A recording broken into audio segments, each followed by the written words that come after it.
What happens when you get into debt I'll do what I want. I will punch you clean through that window. and you can't Tear my family apart! or won't pay it? I can't pay you. I can't pay you. We meet the High Court enforcement agents who are pushed to their limits, Get back up! Get out of here! So somebody's gonna get hurt. dealing with desperate debtors I haven't been sleeping or anything. in dramatic situations. I'm not getting irate for any other reason than your van is on my drive. We meet the people who are losing their homes I know this is your job, man. Look at me. and their possessions. That's fine, because I just list everything and we'll take it. Because whatever happens, if you can't pay, We're going to take it today. No, you can't. they'll take it away.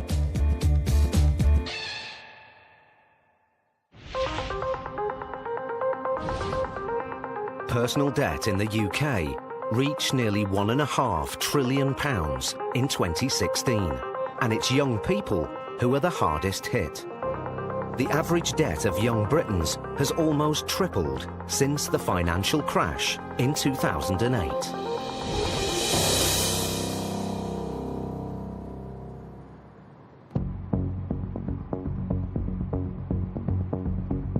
Stuart McCracken and Elmore Victor are High Court enforcement agents. They travel hundreds of miles each week, collecting debts and seizing goods. Today they're in Flintshire, North Wales, with a writ to collect nearly £5,000 owed to a garage. This is our next customer, Mr. Oliver Wayman. So how much does our friend owe? If you give us £5,000, we'll give him change. Really? The garage carried out some repair work on a truck, but the debtor, Oliver Wayman, didn't pay the bill. It's here, is it? Oh, interesting. Hang on, there's two houses here. That's the cottage, the one on your right-hand side. All right, okay. If Mr. Wayman can't or won't pay today, the agents have the right to seize goods and vehicles to offset the debt. Oh, very nice. But this job is going to be one of the most stressful the agents have ever faced.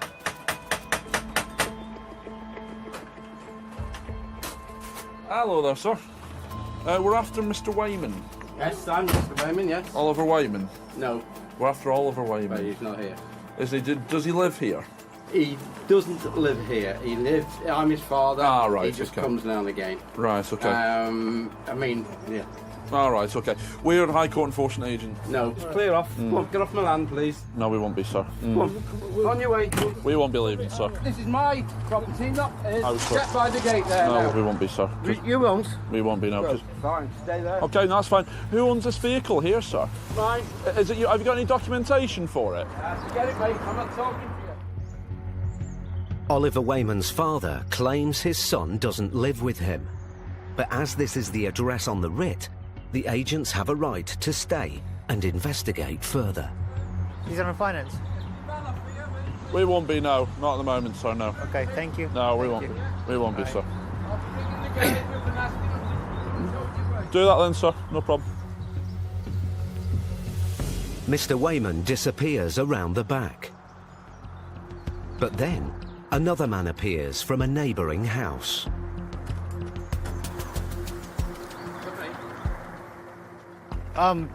Waiting for this gentleman. Can we get your van off the drive? Are you Mr. Wayman? Get your van off the drive. We won't be, sir. Right. Staying there at the We're here moment, sir. with this house, sir, so this is... This is my house, it's my drive. Get your van off the drive. It'll be staying there at the moment, sir. Get your van off the fucking drive. It's staying there at the moment. I want to bring my van on the drive. Where's your van? Over there. The man denies he's the debtor, Oliver Wayman. But Vic is suspicious. So we've got a High Court writ for this Don't property. give a flying fuck I know you what don't. you've got, mate. I know you Get don't. the police. I tell you what, shall I ring the police about your trespassing? Yep, My do drive that. with your Do that. van. Yeah, you Perfect can do that. idea. Do that. I think that's going to be the easiest. People, just fucking We're not get your bullying van off anyone, the sir. drive. You're the one that's Get come your out with an van off the attitude, drive. sir. Get your van off my drive. It's not going anywhere, sir. We're protecting an asset at the moment. Move your van. We're- I couldn't give a shit. Yeah, good. Flying a fucking Good. airplane into Mars. Good. Move your So van. that's why it's staying Off here. my So that's why it's staying here. Some people are aggressive. It can be physically aggressive as well, but it's something you've just got to learn to take in your stride.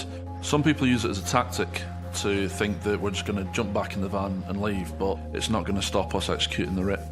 Move your van off my drive. You can park over there and do what you fucking want, but that is not staying here. Are you Mr. Heyman? No. You're not? No, I live there, and you can. This is my drive. That's fine. Fuck off. Right, I'll go around this way then. With such extreme reactions, Vic suspects that the two men aren't just neighbours. He spots a clue. That van over there is the same registration as that, mate. That's my car. This gentleman has told me that's his vehicle. No, it's not. It's mine. He just told me it's his. No, it's my vehicle. Well, then someone is lying. Yeah, someone is. Someone does. He just told me it's his vehicle. Can I ask you something? What? Are you Oliver Wayman? No, I'm not. Move your van. Fuck off. Because are you related to this gentleman? No. Now get in your van. Fuck off. All right. You're not related. No. You're not. Not even. If you're not Oliver, you're not another Mr. Wayman. No. That's it for the mate. It's definitely him. I've had so many lies thrown at me of people that don't own property, that don't own goods, claim not to be the defendant, and then find out that they are the defendant. It's part of the job. It's a game, isn't it? It's water off a duck's back to me. Vic changes tactic. He wants to try and calm the man down and persuade him to reveal his identity. Excuse me, sir. Can I just have a quiet word with you for 2 seconds? You can't have a fucking quiet word with anybody. Are you Oliver? No, I'm not, mate. Who are you? Hey, it's none of your fucking business. Right. Why are you so protective? Why? Because I don't fucking like people like you. Well, I've got a job to do. I know you've got a job to do. I don't know you and you don't know me. Let's be honest, okay?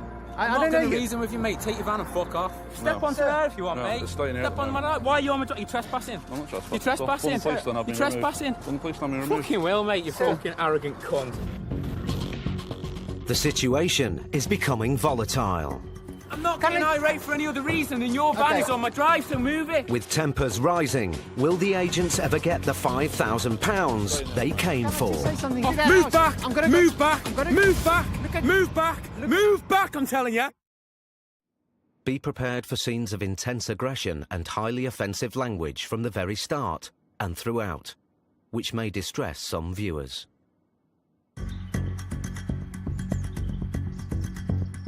High Court enforcement agents Stuart McCracken and Elmore Victor were in North Wales to recover nearly £5,000 owed to a garage. The name on the writ was Oliver Wayman. Oh, he's not here. Oliver's father said his son didn't live with him. Get off my land, please. We won't be leaving, sir. Then, the man who lived next door denied that he was the debtor they were looking for, Who are you? Just None of your gentlemen. fucking Okay. business. and tempers reached boiling point. I'm not getting irate for any other reason than your van Okay. is on my drive, so move it. Now, the agents need to find out who the man is. So Stuart turns detective. His paperwork gives the name of Oliver Wayman's DJ equipment business, DMT Audio Visual. I went on the internet, found a mobile number on it. I'm going to ring him.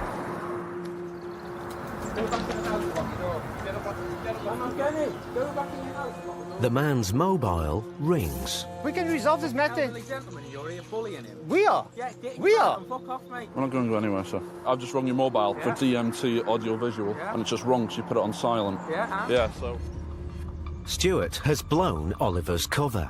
I believe that you're Oliver. And? Yeah, you are. I thought so. Yeah, it is him. It's immensely satisfying when you actually prove somebody wrong, when they've been lying and lying and lying, and our gut instinct and our true instinct has come up top. With Oliver's lies exposed, the agents must now try and recover the £5,000 they came for. Come on, let's stop messing about. Come on, then. The total amount outstanding, sir, at the moment is £4,946. But Oliver has his own version of events about the garage debt. The truck, which belongs to my friend, came back from Ibiza and he said, take it somewhere and get the MOT on it because the MOT's run out. Yeah? Right, So I rang them and they said, yeah, we'll sort it for you. right. Oliver claims he authorised £500 worth of work on his friend's truck, but received a bill for £3,500. He refused to pay. Apply for it to be set aside so I can put my side of the story through. That's fine, and that's the right way to do it. And I've sent it by recorded delivery as well. As Oliver claims he's appealed the case, Vic phones the court to see if the writ is still active. What's on the system currently? Right, cheers, bye. Right. Your form was filled in incomplete. So now, at the moment, this is an active writ, okay? Where can I get money from? Working my balls off to pay off my fucking debt. Oliver now claims he has no means to pay the £5,000 the writ demands. The only option for the agents is to seize goods. Oliver's work van is free of finance, so Stuart decides to clamp it. Without the van, Oliver's DJ equipment business is at serious risk. How am I supposed to work without the truck? That'll be it then. That is the only way I can make any money is my van.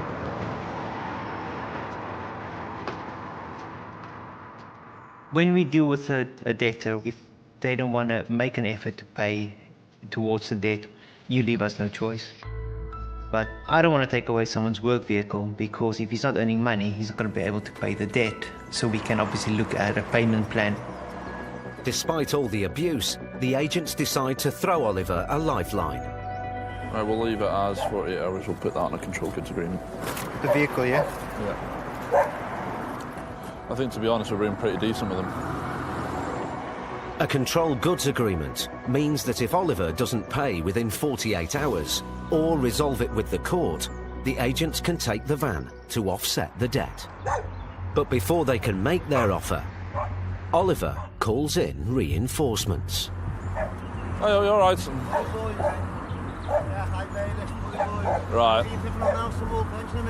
You what, sorry? You woke up in the morning, so I'm your door on the High Court bailiff. You what, sorry? Yeah, sorry, sleep at night, mate. Bullies, that's all you are, bullies. Taking people's homes off them. We don't do that. Bullies. It says it on back. It says on the back, yeah. It says bullies. Yeah. Thugs. The protesters are from a local anti-bailiff group. You're going to find this everywhere you go. Yeah. People have had, we've had enough. We've had enough of these thugs. You tell me what you do that you're so proud of, you High Court bailiff. You are a thug. I don't Okay, no, that's fine. That's fine. It's fine. Stuart decides to call the police. Need immediate police assistance, please. It's a very high amount of attention. We're getting threats and all sorts. We need immediate police assistance for breach of the peace. I don't know what you do for a living, but I know what I do for a living. Trust me, I know what you do for a living. License. Is it? Yeah. That hasn't got a judge's signature on it, right? It's admissible, I know, because I deal with you every day, mate, back home in Liverpool. All right. It's for Okay. me. But is it not signed? It doesn't need to be signed. There's a High Court stamp. People think that the job that we're doing is incorrect. The laws that we're enforcing are incorrect. But we wouldn't be doing this job if we're going to break any laws. I'm not in the job to break laws. I know the laws like the back of my hand. Despite the intimidating situation, Vic needs to put the deal to Oliver. I'm trying to help you, mate. We're going to try and give you 48 hours to raise funds or get your paperwork back to where you were supposed to get it. Yeah. Oliver seems prepared to listen. But the protesters aren't backing down. You need to get out of my private space, please. You need to get out of my private space. I just want to get... I think so, you just walked over. No, I'm going to go... You're on private property. Yeah, I've got the right to be here. I've got a right No, to be you here. do. No, you do not. You'll have to walk round me, right? Because you can't invade my space. Right? He's got to walk round. I've got a... Oh, my God. The police arrive just in time. Hello there, officer. It's High Court writ. There's no wet signature on that bit. Can you just go and stand with them while I just speak to them? Sorry, yeah? So the High Court stamp is there. So it's... Just stand over there a minute while I find out. Yeah. All I'm here for... It's breach of the peace. Breach of the peace. Yep. With the police present, Vic tries once again to sign the agreement with Oliver. Obviously, we know now you live here, so if we have to return, we will have to return. Was that a threat? No, I said if we have to return, we have to return with a... Excuse me, it's a High Court writ. I've got the right to be here. You have just threatened it. I've got the control agreement, so we've agreed to give you 48 hours. That's all it is. Can you just follow us to the van, so we've got to take the clamp off, is that all right? Despite the protesters' objections, the agents have persuaded Oliver to accept their offer. He now has 48 hours to either settle the debt or get the writ set aside by the court. If he fails, the team will be back for the van. So we were that close of walking away, when the next minute you've got... The monster raving Linny party. You've got 3 mobile cameramen in your face, in your personal space. He's got a pretty good case to go back to court, but he needs to go back to court. I just hope he doesn't take his legal team with him.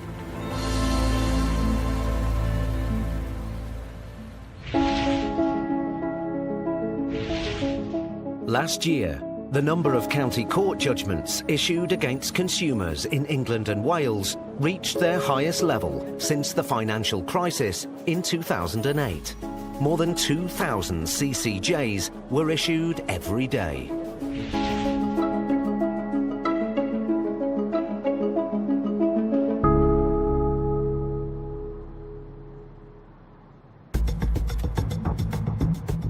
Plumstead, South East London.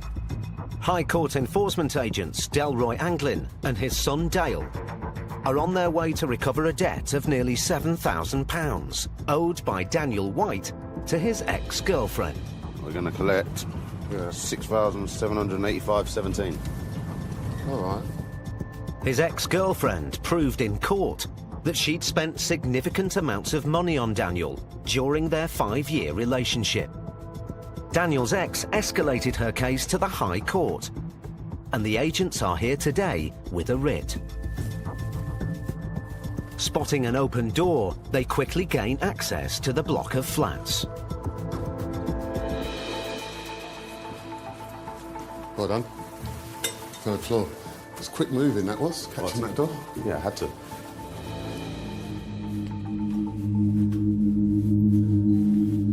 Try the door. Hello? My name's Dale Anglin, High Court enforcement agent. I'm looking for Mr. Daniel White. Yes, that's me. Say yourself. Where's I've got a High Court writ against yourself? Yes, I received. I did phone your office. I'm not actually living here. I've just been offered a sort of a couch to sleep on, so I've got. Right. Whose house is this? Natasha's. She's just sort of let me stay here. Who was the claimant to you then? That was my ex-partner. Your ex-partner? Yes.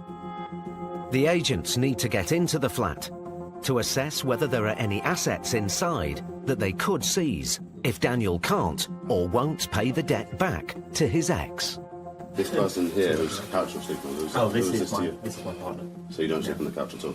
Well, I do sleep on the couch. Let's go in and have a look, shall we? Come in. Thank you.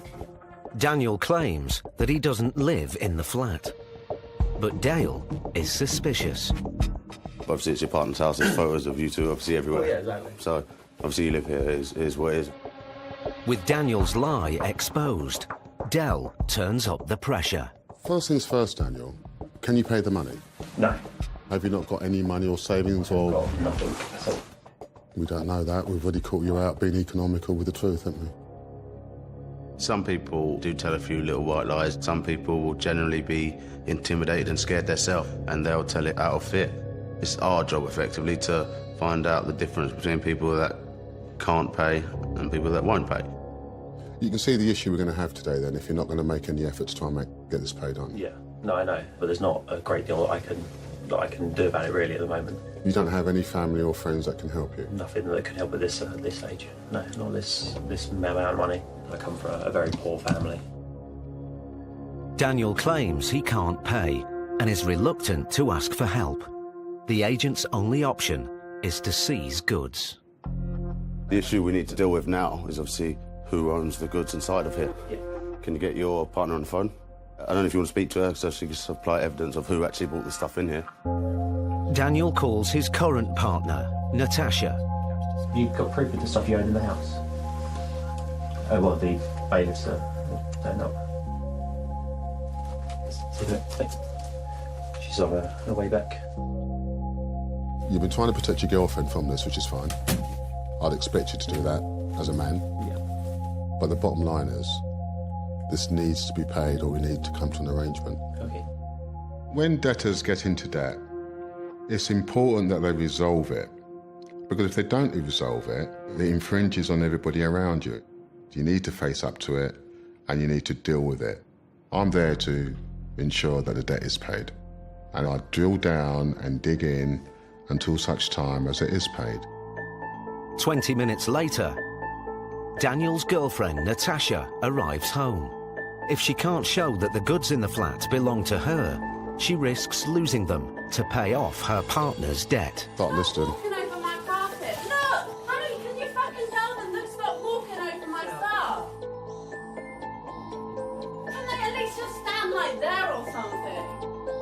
The agent's visit has clearly come as a shock. Like I say, he doesn't even live here. It's not on the tenancy agreement. Okay, he's not on the tenancy agreement. Does 1 second, stop.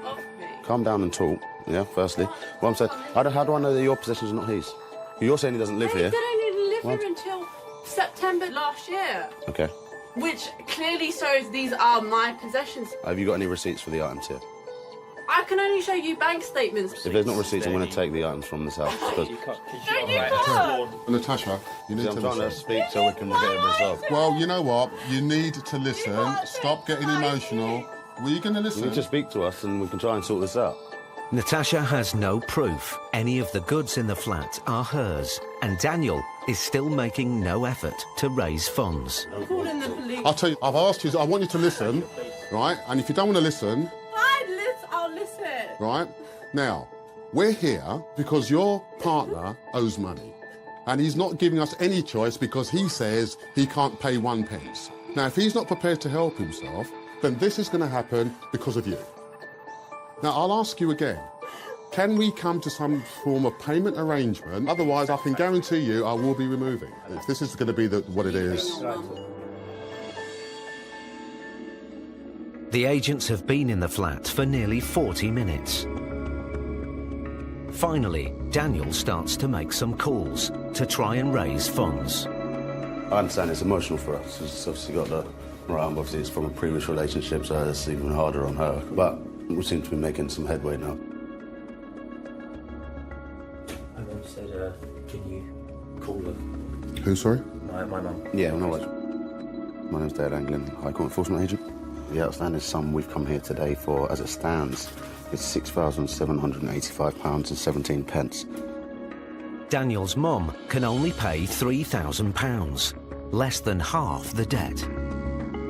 How much can you afford to pay a month? £70, maybe about. A month. Dell phones the office. He hopes the claimant will accept the offer of £3,000 plus £70 a month until the debt is cleared. All right, mate. Yeah, we're okay to carry on that respect, mate. £3,000 today, £70 per month, yeah. Excellent, that's what it is, yeah. All right, Del. Cheers, mate. Okay. It's in. It's all good. All done. Your arrangement's been accepted as well. Okay. Yeah. So, you know, apologise for how it was. It must have been a shock for you, to be fair. And, you know, it's at least it's sort of restored. It's going to get addressed now, isn't it? The case is resolved for now. But Daniel and his partner don't intend to let the debt go unchallenged. It's not fair when someone's trying to ask for money back when they was in a relationship just because they're upset now. It's not right to go and expect money. So we will take her back to court and probably actually ask for that money back. He went from his mum can't help, dad can't help, this person can't help, no one's helping, and all of a sudden, bang. The person he called paid. Mum's helping. That's exactly you what know? it is. Bank of Dad. Please. Please. Bank of Dad, dude. Hush him up.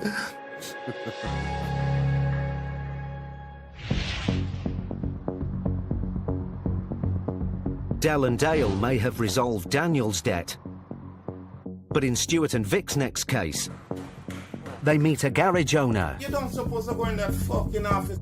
who really doesn't want to pay. Are you going to get some money? Are you going to get some? Are you going to get some? No, please don't swear.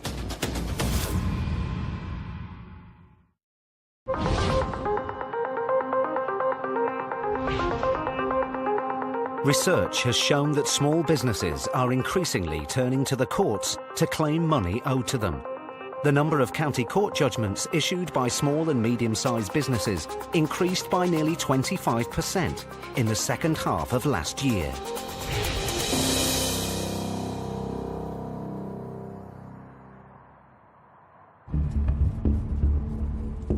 High Court enforcement agents Stuart McCracken and Elmore Victor are in Salford with a writ to recover just over £6,000. It's owed by MOT Garage Manchester Commercials and Sons Limited for unpaid consultancy fees. Get the van washed while we're here, Vic. Get a writ paid in full and get the van washed. What a winner. 2 for 1. The garage is a family business. If the owners can't or won't pay today, the agents have the right to seize goods to offset the debt. Would you like to do this one, Vic? I'll let you do it, mate. Let me do it? Yeah. Thank you. But I'm right behind you. The business is owned by 3 partners, Cleveland, Ansell and Glenn Forbes. Stuart hopes that at least one of the owners will be on site today. Alright, you're alright. We're after Cleveland, Ansell or Glenn. Are you able to get them on the phone? We're High Court enforcement agents. Who are you, sir? I'm part of the business. You're part of the business. What's your surname? My name is Forbes. Forbes. This is one of them then, right? It's an outstanding writ in your company name that needs to be paid today. Or we will be taking control of goods here that will be sold at auction. Do you understand that? Just a minute. Forbes is the surname of the owners, but Vic needs to find out which one the man is. Are you Cleveland? No. Ansell? Yeah. Now Mr. Forbes has admitted it's his business, Vic can explain the writ. You see this? It's a writ of control. Outstanding balance as we speak now is £6,384 and 99 pence. The first I know about it, I don't get a letter. I don't get a letter. You won't get a letter from the High Court, sir. How are you going to make payment? I can't make payment when I don't have and I don't get nothing. That's what I'm trying to tell you. In that case, sir, like I said, we'll have to take control of goods, which means that you won't be trading today, I don't think. If we take control of the goods outside and have them removed for auction, okay, I don't think you'd be able to do any MOT. The MOT thing, you cannot take them, they belong to the government, so number one, you cannot take them. If you can't provide documentation today... Yeah, and plus hang again... hang on. You've got 7 days to prove to the court who they belong to, okay? Unless you can raise some funds, okay? No, I have no funds. Okay. Mr. Forbes, 2 things are going to happen today. You're either going to make a payment towards this debt. If you're not going to do that, we are going to take control of goods. If the letter come, I don't get it. If it goes, So, I've explained with all to you. due respect, when we asked where the owners were, you said they're not here at the moment. We've already had one false accusation. So to say that you haven't got a letter, sir, I'm sorry, but it doesn't hold water with us. Talk to us. Let's start from the beginning. Right, you tell us your side of the story. What happened? I tell you at the beginning. A couple years ago, some bloke came here, said they will get our rates down, right? Yeah. And he's charging £4,500. So, So who did you pay? You want to say all that I could just do them thing myself? It appears that Mr. Forbes refused to pay for the advice he was given. The claimant took the case to the county court and won, and then escalated it to the High Court. Now Stuart and Vic are here to collect. High Court has looked at it and said you owe the money as well. I cannot say nothing less. Sir, we're going to go through this whole building. Stuart starts taking an inventory of goods that could be seized if Mr. Forbes can't or won't pay the debt. Get him from out here. He's going to start recording goods, sir. Hey, you don't supposed to go in that fucking office. Excuse I me. don't fucking care. Don't tell me I say I don't fucking care. Oh, don't threaten us. Get him fuck out there before I throw him out. No, hey, listen, you can't just come in and take the Can, sir. Yeah, we can You're do. breaking the law? We're not breaking the law. We're not breaking the law, at all sir. in any way, shape or form. Me and Stuart have been working together for a long time, so we know how we work. On most cases, he will take the lead, apply the pressure. They will take offense to it. That's where I will come in as the good cop, try and calm the situation down. Talk to me, sir. Stuart, just give us 5 minutes. All right, no problem. Mr. Forbes, look here. This is a warrant. We can go anywhere we want to in this building with this paperwork. If you don't make any payments, sir, we're going to take the goods. You got to work with me, sir. Come on. I'm trying to help you. Mr. Forbes tries a new tack. He claims that the ownership of the company has been transferred, and therefore he's not liable for the debt. Actually, the company name is changed, so you can't do anything. But Stuart has already turned detective. Look at your MOT licence from the Driver Vehicle Licensing Agency is in that company name that's on the writ, Manchester Commercial and Sons Limited. So your company's trading under that name, regardless what that says. When you actually prove somebody wrong, to prove to them that I know that they're lying gives me immense satisfaction. Are you going to get some money? off. Are you going to get some? Are you going to get some? Off. No, please don't swear. Okay. It doesn't matter. Mr. Forbes' son steps in to try and reason with his father and explain the agent's tactics. You have a good and you have a bad. He talks to you and he goes around and searches around the place. That's what they do, that's their job. Something take computer, I know the computer. Anything you need, you're going to take. It's out of our hand. With Mr. Forbes showing no sign of paying, He's not paying. Stuart decides to apply some pressure. How is that recovery? he calls for transport to take assets away from the garage. The recovery vehicle needs to come to Cheltenham Street. We've got MOT service equipment, we've got tools. So once we've run recovery, you need to talk to me. We've got computers, desks. Okay, no problem. Speak to you later. Bye-bye. It's coming from Aintree, sir, so you've got about 45 minutes to raise it. It's a pressure point that we use. It makes the defendant realise that this is what's going to happen if you don't listen to what Vic is trying to tell you. It has an amazing effect with people who are trying to find any reason not to cooperate with us.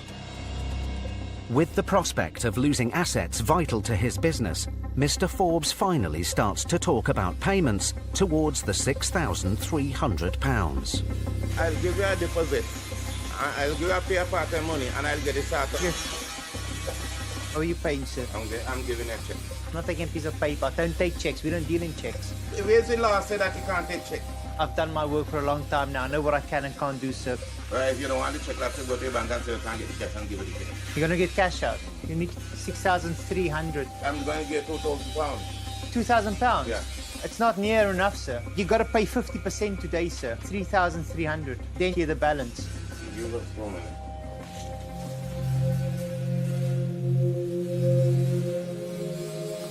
We found a pressure point with him because the second I started to get serial numbers, he started getting very aggressive. And he's gone to the bank now to see what money he can actually get out the bank. It's a game of poker at the end of the day. So let's just see what happens. But after 45 minutes, there's still no sign of Mr. Forbes. Hi. Have you spoke to your dad? Yeah, he's on his way, about 10 minutes. 10 minutes. Thank you very much, sir. If Mr. Forbes doesn't come back soon, Stuart and Vic can start taking goods, even in his absence. But after another 10 minutes, Vic's patience is wearing thin. Can't wait any longer, mate. Is he on his way back? Yeah, he's on his way back. We've been here for 2 hours now. Finally, Mr. Forbes returns. He's back still, so let's just see what he comes back with. I'm going to tell you one thing. Listen. Okay. This man is a decent gentleman. Because you come and bully away around, I don't care. Have you got the cash then we can leave you to get on with the rest of your day, sir? Don't you bully me. Yeah. I don't take bullying. Not at all, sir. Come in and decent. Don't do it. I don't like it.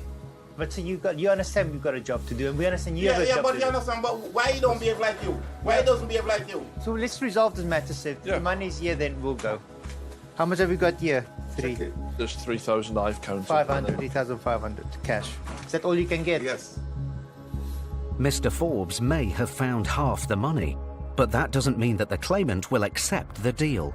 Stuart calls the office. He's paid 3,500 in cash to us now, and he can clear the rest in 30 days' time. We've got a control goods agreement in place for the equipment that's in the garage at the moment. Bye-bye. Yeah, that's fine, yeah. 30 days. 30 days. Balance to be cleared is £2,884.99. Signature and print name, sir. If Mr. Forbes doesn't clear the balance in 30 days as agreed, the agents will return to seize the assets. That's the bank now. Yeah, they'd lose it. Everyone's got a pressure point, and his pressure point was he didn't like us wandering around taking control of goods. Some people class it as a tactic, like a bully boy tactic, but it's not. It's one of our powers that we use, and that's what's forced them into the payments.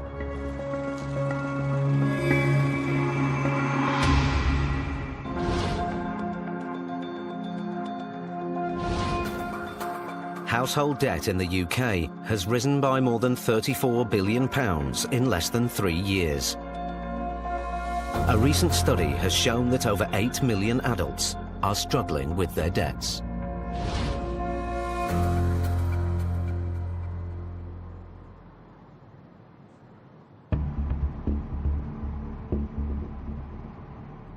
High Court enforcement agents Delroy Anglin and his son Dale are back on the road, this time in Dartford, Kent. What have we got, Dale? We have got Miss Janet James. She owes the amount of £3,704.26.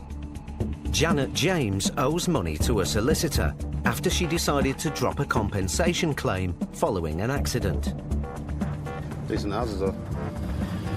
Yeah, some parts of Dartford is okay, you know. The claimant has transferred the case to the High Court, and Mrs. James must resolve the case with the agents today.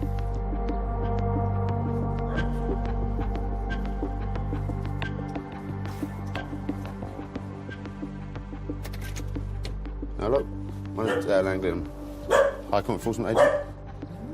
My name's Dale Langdon, High Court Enforcement Agent. I'm looking for Miss Janet James. Please don't try and intimidate me. I'm not trying to intimidate you. You'll have to wait till my husband comes home now. Are you Janet? He'll be on his way home now. Okay, no worries, that's fine. But are you Janet? Why? Because that's who I'm looking for. Well, he's on his way now. Okay, but obviously if you're not her, then I can leave. Hello? Wait a minute. Okay. Well, let's wait a minute. No worries. Mrs. James seems unwilling to talk, so Dell does a vehicle check on the 4x4 in the driveway. If it's free of finance, it can be seized to offset the debt. Clear of finance, yeah? Excellent stuff. Thanks very much. It's value £1,500. That's half the debt, isn't it? Okay. A vehicle is one of the most valuable assets we can seize. For us, it's the best bargaining chip we have, which can make our job a lot quicker if they won't communicate with us. 5 minutes later, Janet's husband arrives. Oh, hey, let's happy, innit? Your problem is? Good afternoon, No problem. Huh? No problem. Nothing. With Mrs. James refusing to talk and her husband wanting answers, will the agents ever get the £3,700 they came for?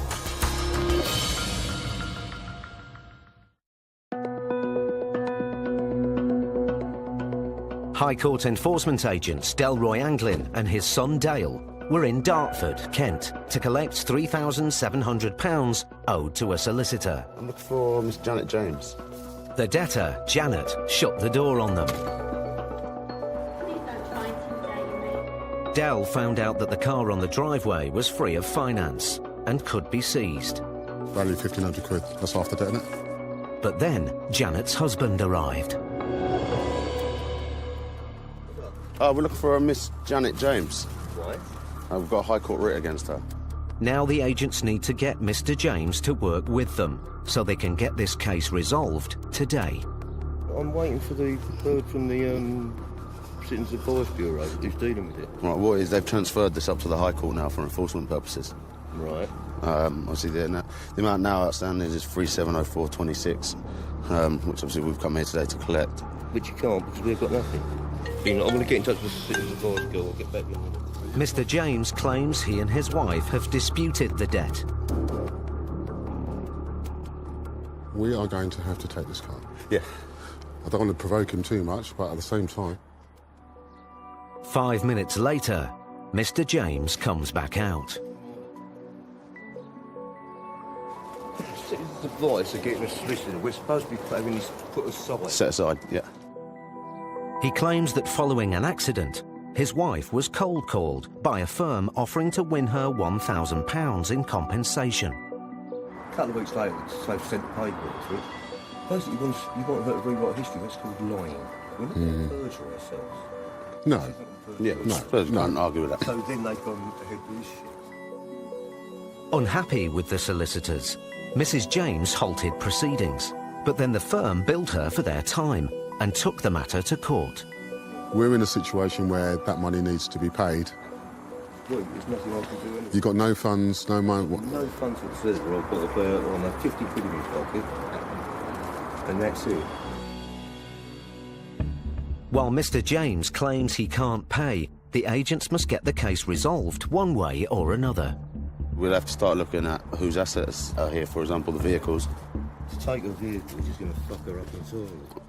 Listen, that's why we're trying to sort out payment as opposed to removal. When you back out, the minimum amount of money you could take? it will be half. It'll be about £1,800 would be the minimum we could take today. And I was well be able to get that. But with the risk of losing the 4x4, Mr. James starts trying to raise some funds. We don't want to make his life any harder by taking the vehicle, which clearly she needs. However, it is what it is, and it's got to be dealt with. Mr. James has his son-in-law on the phone.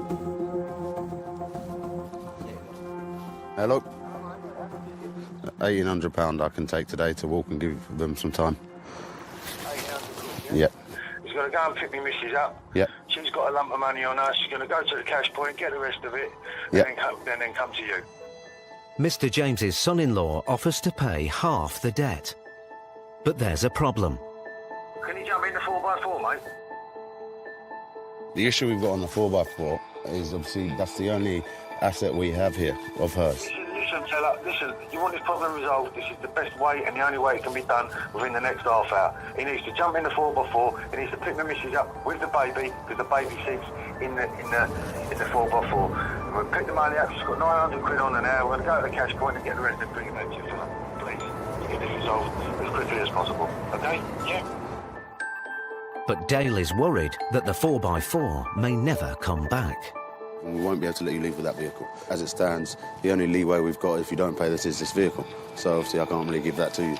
You can't leave because you don't trust us.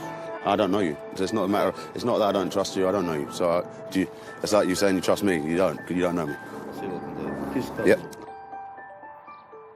The agents are in a dilemma.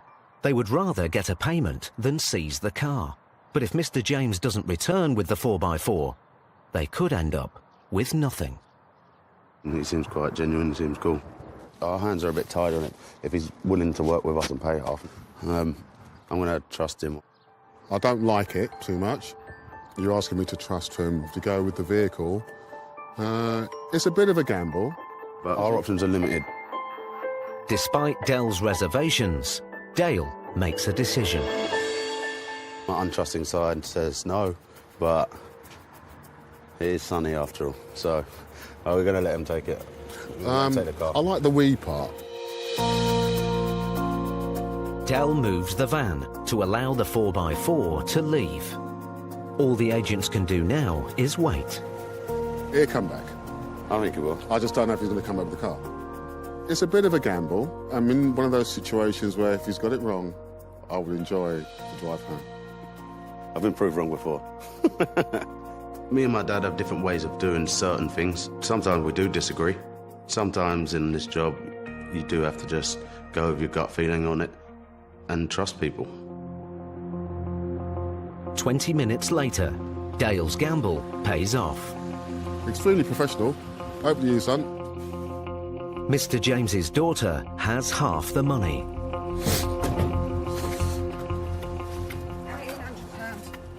Okay, yeah, of course. Yeah, of course. We'll just count it up and write it out. There's a copy of the receipt. Mrs. James now has 14 days to appeal the case or pay the remaining half of the debt. If she doesn't, the agents will be back. I know nothing about gambling. He gambled and won on this occasion. I gambled and won. He turned back up with the car and the money, as he said. Good judge of character, I guess that's all it is. Just luck.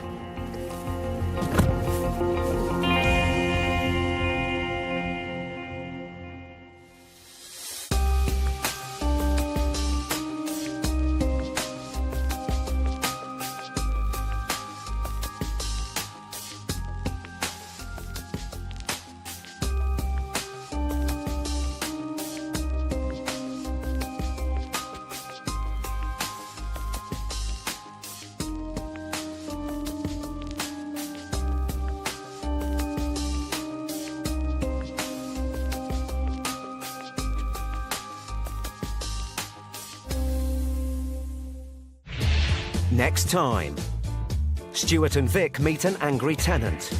How fucking dare you, you wanker! The agents confront a man in crisis. Are you able to make payments, sir? Yes, I can. Okay, that's fine. Now shut up! While Paul and Steve handle the fallout of a bitter breakup. Now I'm left with nothing, and she still wants to have something off my table that I haven't got. And that's for the enforcement officers to deal with same time next Wednesday. Next tonight, Paul Connolly and his team are onto those who scam millions by faking illness. And some even fake their own deaths. He's undercover nailing the fraudsters, new on Channel 5.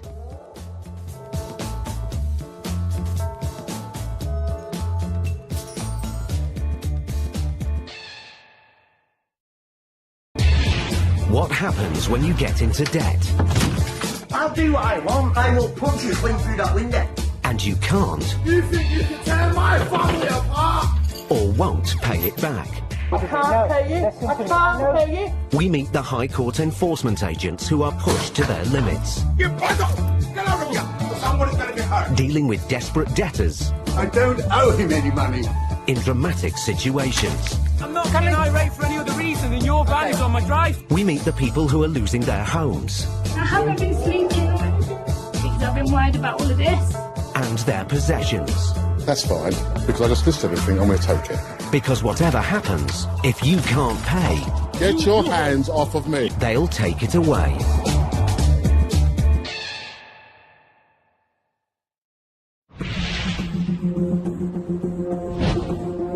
Recent research reveals that nearly 40% of under 25-year-olds do not have a plan in place to repay money they currently owe. Average debt for the under 25s has more than tripled in the last 10 years and now stands at over £12,000.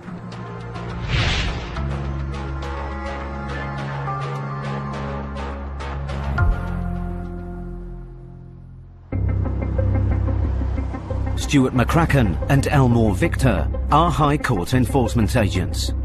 They travel all over the north of England, repossessing property and collecting debt. Tell you what, mate, some big houses down here, aren't there? This is just beautiful, isn't it? Today, they're in one of the wealthiest suburbs of Manchester to collect £3,000 owed to a lettings company by Mr. Quasim Ahmed. You're treating me to one of your fabulous revisits, aren't you? I'm treating you to a lovely house in Altrincham. This isn't the first time Vic has tried to recover the debt. Gates open, mate. Straight in. Hopefully it's him. On his previous visit, over a month ago, Quasim agreed to a payment plan.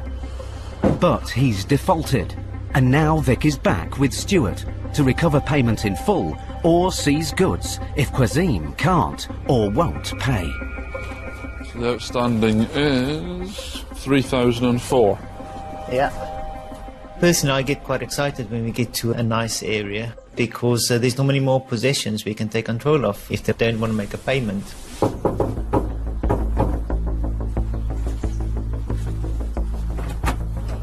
Good morning, you okay? My name's Mr. McCracken, this is Mr. Victor, we're High Court enforcement agents. We're after Mr. Quasim Ahmed. Yeah. Is he available? Yeah. Right, no probs. Under the terms of the writ, the team has the right to gain peaceful entry into the property. So Stuart makes the most of the open doors. Quasim, can you come in, please?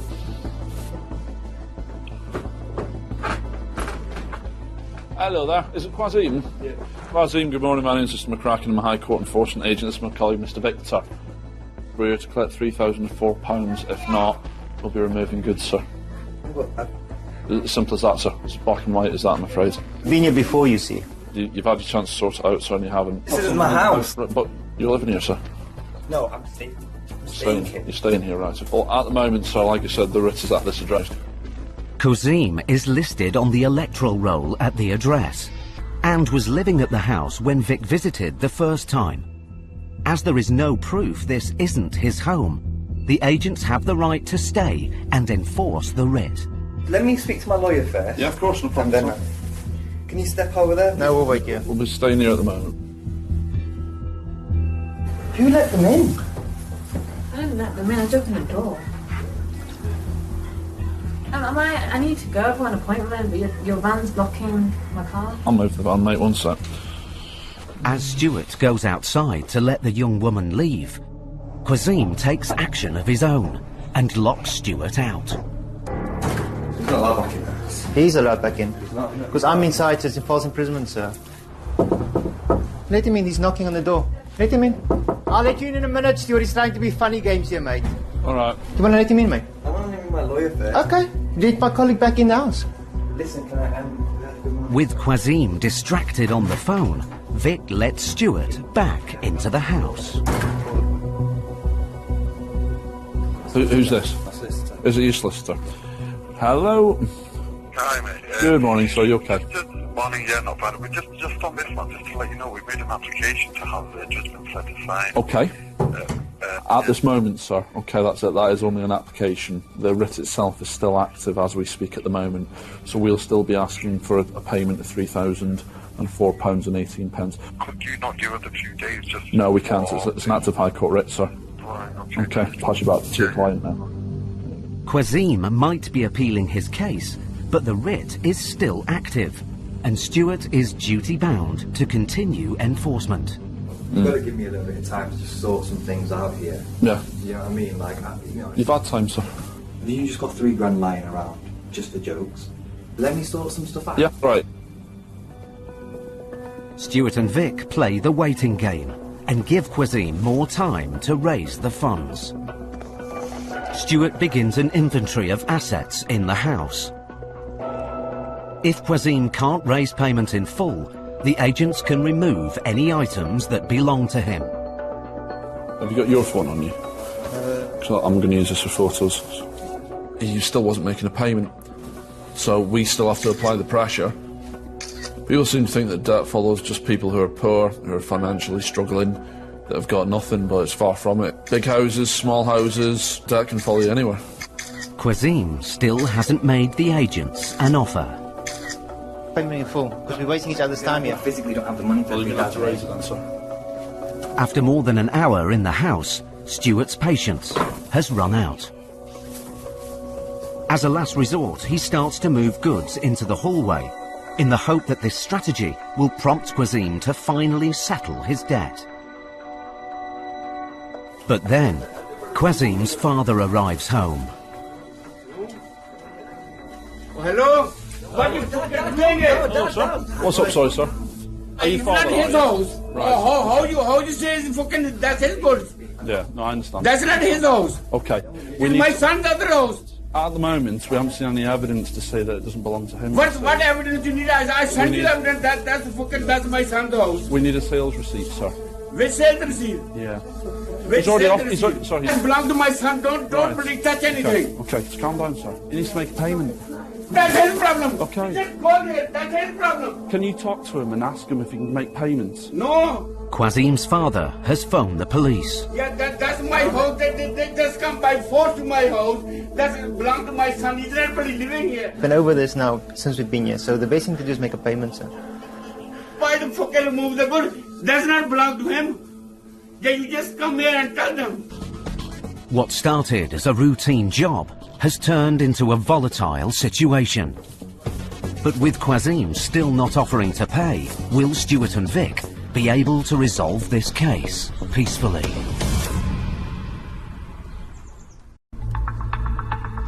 High Court enforcement agents Stuart McCracken and Elmore Victor were in Altrincham, Cheshire, to enforce a writ on Quasim Ahmed, who defaulted on a payment plan.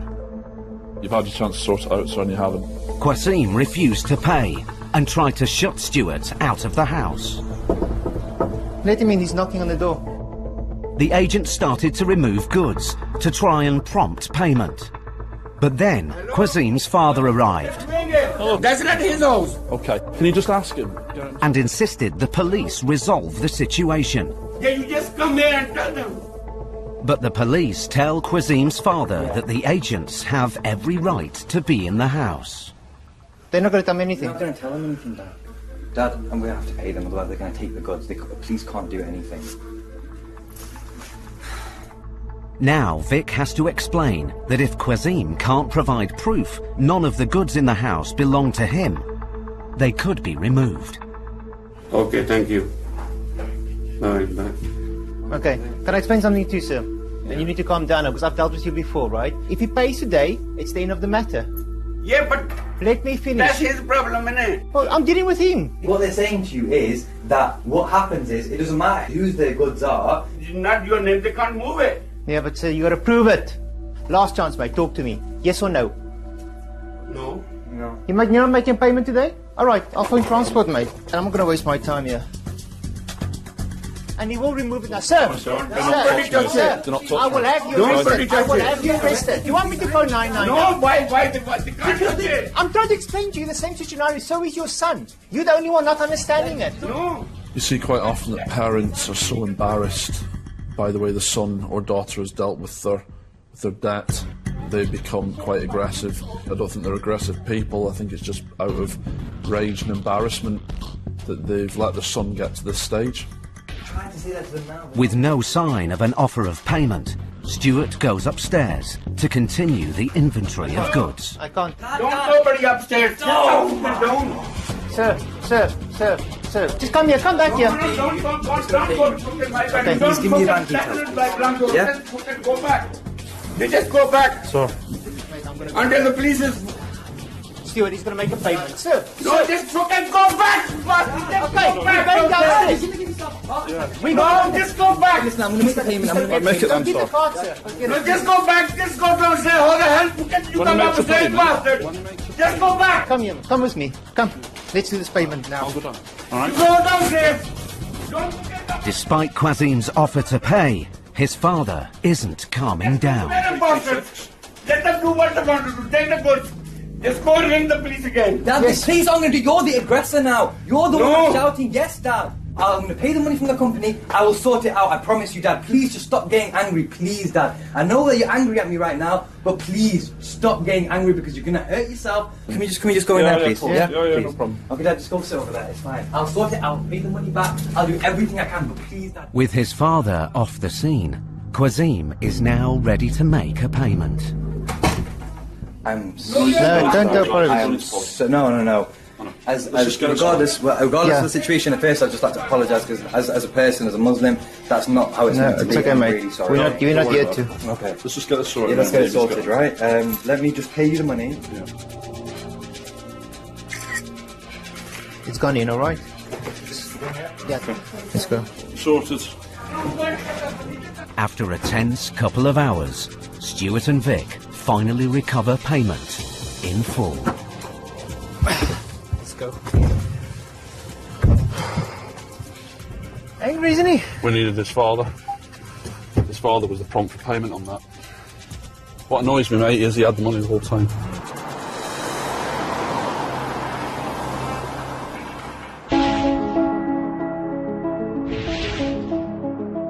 On average, UK couples spend more than £44,000 when they divorce or separate. It takes nearly a year for financial issues to be settled, with many ex-partners taking each other to court.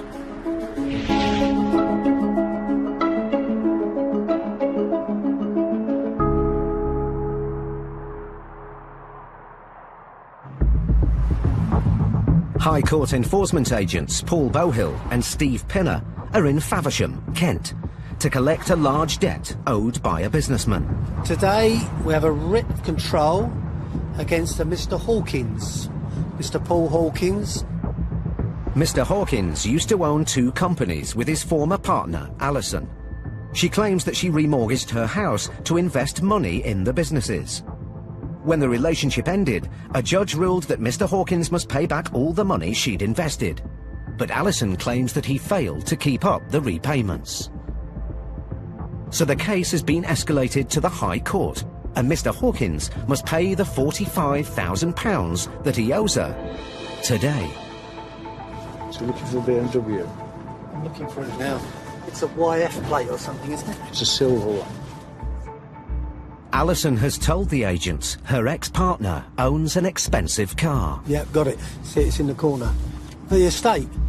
The agents block the asset in.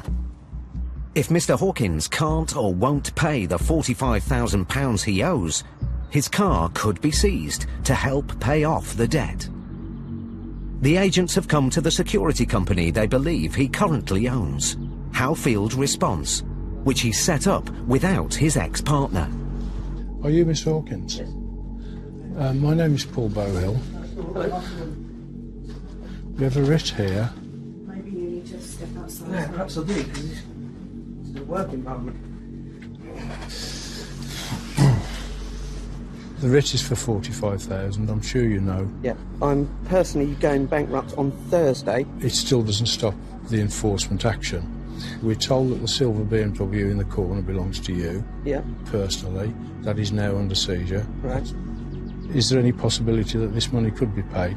My ex knows I can't pay 45,000 quid, despite her keeping the house and just about everything else. No chance. She knows it. Mr. Hawkins' car is worth £6,000, a fraction of the £45,000 debt they came for. So Paul needs to look for any of the goods he can seize, including assets from his security business. But the woman in the office has some unexpected news. Who are you? I'm the director of this company. OK, so I've tried. I mean, I understand your hostility, but I'm here to try and resolve this. The woman is Mr. Hawkins' sister, Jackie. She claims she now owns the company, Howfield Response, and all its assets. But Paul needs proof. OK, so there should be an asset register first and foremost, probably. But the second and most important thing is there'll be a bill of sale for the business or a bill of sale for the assets. While Jackie starts to look for documents to prove she now owns the business and all its assets, Steve heads out to the BMW with Mr. Hawkins to clear it before it's taken away. Done everywhere. Door panels, backs of seats, central console. Mr. Hawkins claims that it's him and not his ex-partner who's been left out of pocket since they split up. We were together for 10 years. We're engaged. Yeah, she's sitting in a house that I basically did 99% of the work for over a 10-year period, and now I'm left with nothing. And she still wants to have something off my table that I haven't got.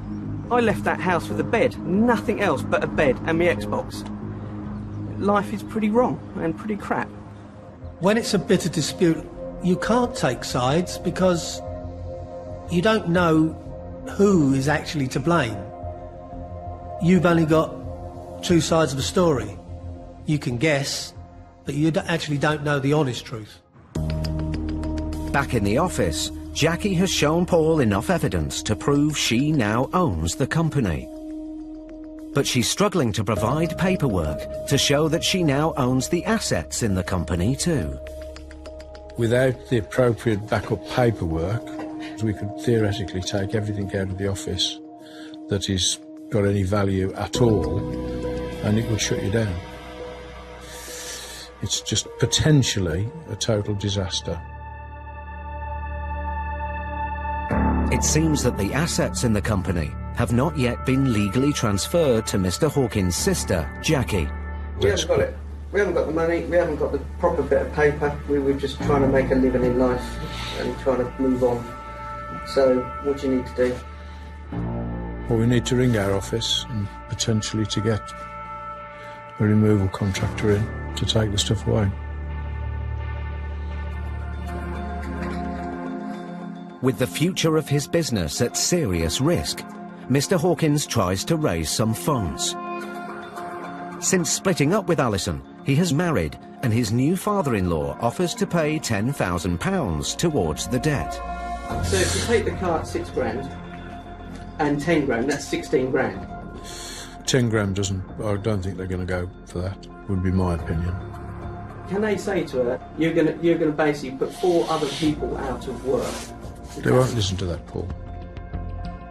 Mr. Hawkins' offer of £10,000, together with his car, is only a third of the £45,000 debt. Paul keeps the pressure on. I'll throw a ball in the air here. If you were to say half the bill... It's just not there. If it was just me, I'd say, well, fuck it, take it then, I'll go and apply at McDonald's. I can't believe that she has gone this far with it. I don't want to give her a fucking penny if in 6 months down the road it just all collapses because we've if you don't way over and above. If you don't make an acceptable offer to them today, it'll collapse today. Debt is non-discriminatory. It will affect people from the apparently poorest to the richest of people. The effect is the same. It's devastating and it's going to change their life. Minutes later, Mr. Hawkins makes a second offer. 10 grand today, Yeah. and then 15 grand over. Okay, no, we'll keep talking, because that's sense. Yeah. Right, do the offer, 25, the car, 10, and 9 over 10 months. I'll go and discuss it. Mr. Hawkins' offer is £20,000 less than the £45,000 claim, but it's his final offer. Paul calls the office to check if it's acceptable to the claimant. The offer is valuing the BMW at 6 grand, 10 grand as a building society check, and then £9,000 to be paid over 10 months, making a total of 25,000, which is final settlement of this whole issue. Okay. 15 minutes later, Paul hears back. Thank you very much. Take care, Jane. Bye. Okay, all systems go. It's acceptable, the whole thing. Half an hour later, Mr. Hawkins' father-in-law arrives to pay the £10,000. That's your bit of paper. Thank you. With a payment plan in place, the case is resolved, for now. Paul, I know it hasn't been a pleasure meeting you, but, you know... Stranger things have Thank you for saving the day. Take care.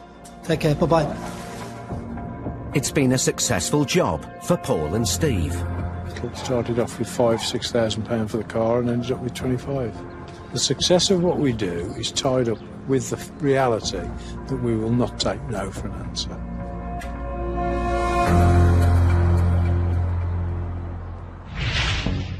Paul and Steve got the result they needed in a stressful situation.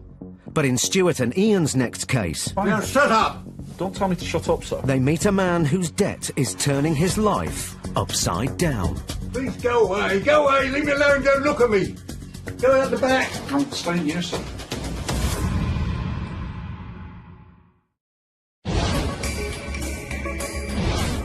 Business debt has risen by 25% in the last 5 years, with nearly 3 in 5 companies facing some sort of debt.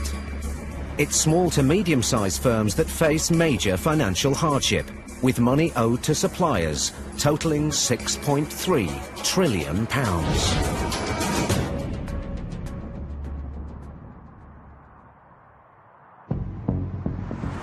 High Court enforcement agents Stuart McCracken and trainee Ian Taylor are in Stone, Staffordshire, to collect nearly £4,500. It's owed by Brian Hitchin, an optician, to an equipment supplier. Yes. Let's hope he's not blinded by the writ. See what I did there? Optician. Oh, yeah, blinded. I think that's the one there.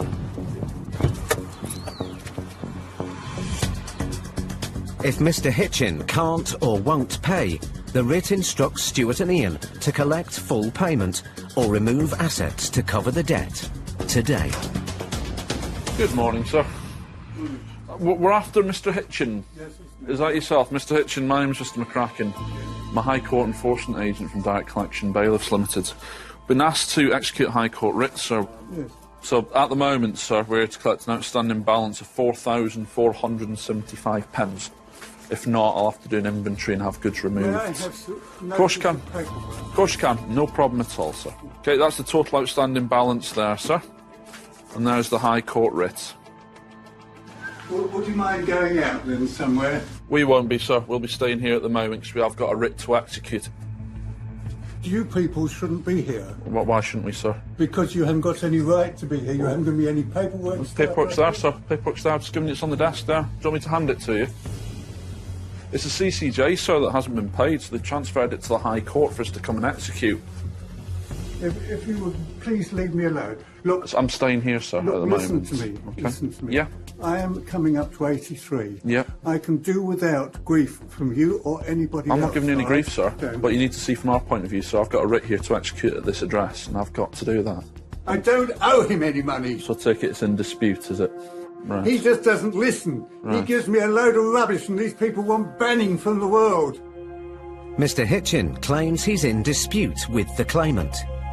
And he sends me rubbish, but it's not qualitable stuff that you can give the public. No. All right? And he shouldn't have sent it to me either. Mr. Hitchin claims that even though the goods that he was sent from the supplier were substandard, he paid the invoice and owes the company nothing. But the High Court writ says otherwise. Please go away, leave me alone, don't look at me. Go out the back. I'm staying here, sir. Not here to cause any stress or do harm, sir. We're here to No, of course you're not. You just don't have the brains to understand what you're doing. I don't understand, sir. I have got the brains, else I wouldn't be doing the job, sir. Well, that is doubtful. You're there because nobody else wants the job, probably. So I think we need to concentrate on the data and not about my professionality with regards to the job.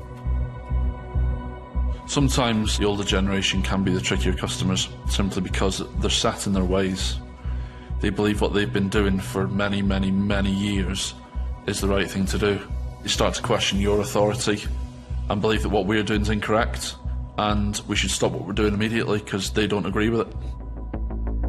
Despite the dispute with the supplier, Stuart needs to make Mr. Hitchin aware of the consequences of not paying his £4,500 debt.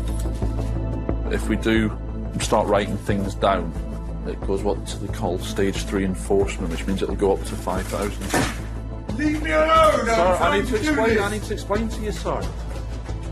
I'm trying to do this! Yeah, I understand that, sir, but I need to explain to you what we're here to do.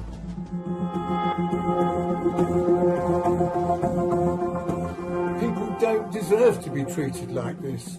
Do you not understand? No, I understand that, sir. But at the moment, sir, like I said, we can talk all day long. I just want to get this settled, okay, and leave you to get on with the rest of your day. Are you able to make payments, sir? Yes, I can. Okay, that's fine. Now shut up! Don't tell me to shut up, sir. There's no need to be like that, right? If you can make the payment... You don't expect to see elderly people being so emotional in this situation. It can be quite hard.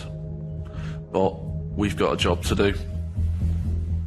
I shall have to ring the bank and Okay. see how much money I've got. Mr. Hitchin finally starts to try and raise some funds. But if he can't come up with an offer the claimant will accept, the agents will have to remove assets from the shop. I am in a terrible mess, Debbie. Could you tell me what the balance on my account is, please? I've got... Is this the amount on here? 3,200 and... No, it's 4,475. They're all crooks, these people. I know that they've got to make a living, but why can't they make a living out of sweeping the street or nursing elderly people? Is that all? The VAT hasn't been paid. 800 and... It's not good news from the bank. Right, now the best I can do is £1,000. It's not going to be enough, sir. We'll have to take control of goods, I'm afraid. All right. And if we do take control of goods, sir, it goes up to 5,534. Mr. Hitchin's offer of £1,000 is not even a quarter of what he owes. The agents start to make an inventory of goods when Mr. Hitchin's assistant arrives. Oh, Justin, thank God you've come. I think what you're doing is indecent and wrong. Right, well, that's your opinion, sir. You should give people...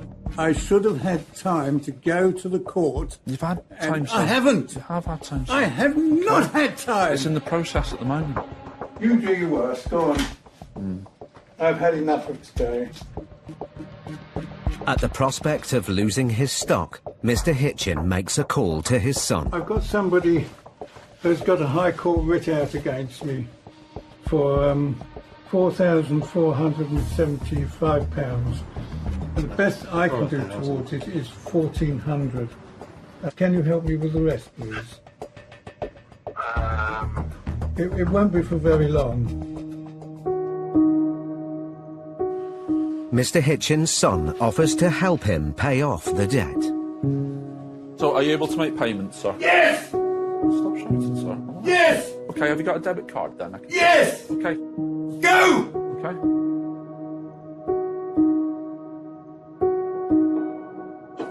How much, sir? All of it. All of it. Finally, Mr. Hitchin pays off the £4,500 debt in full. Just pen number there, please, sir. Okay, so there you go.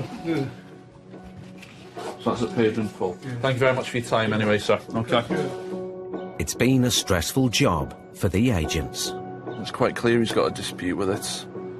But sadly there's a High Court writ out in his name which he has to settle. If not, then we'll have to take control of goods. It's what we were there to do today. But sadly the job's a job, isn't it?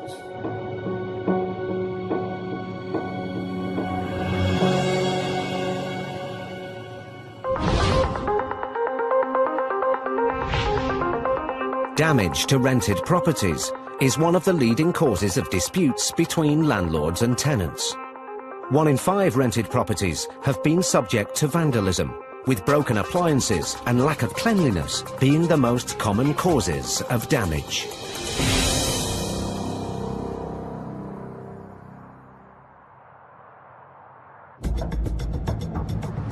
High Court enforcement agent Steve Pinner and his son Ben are on their way to Edmonton, North London, to carry out an eviction.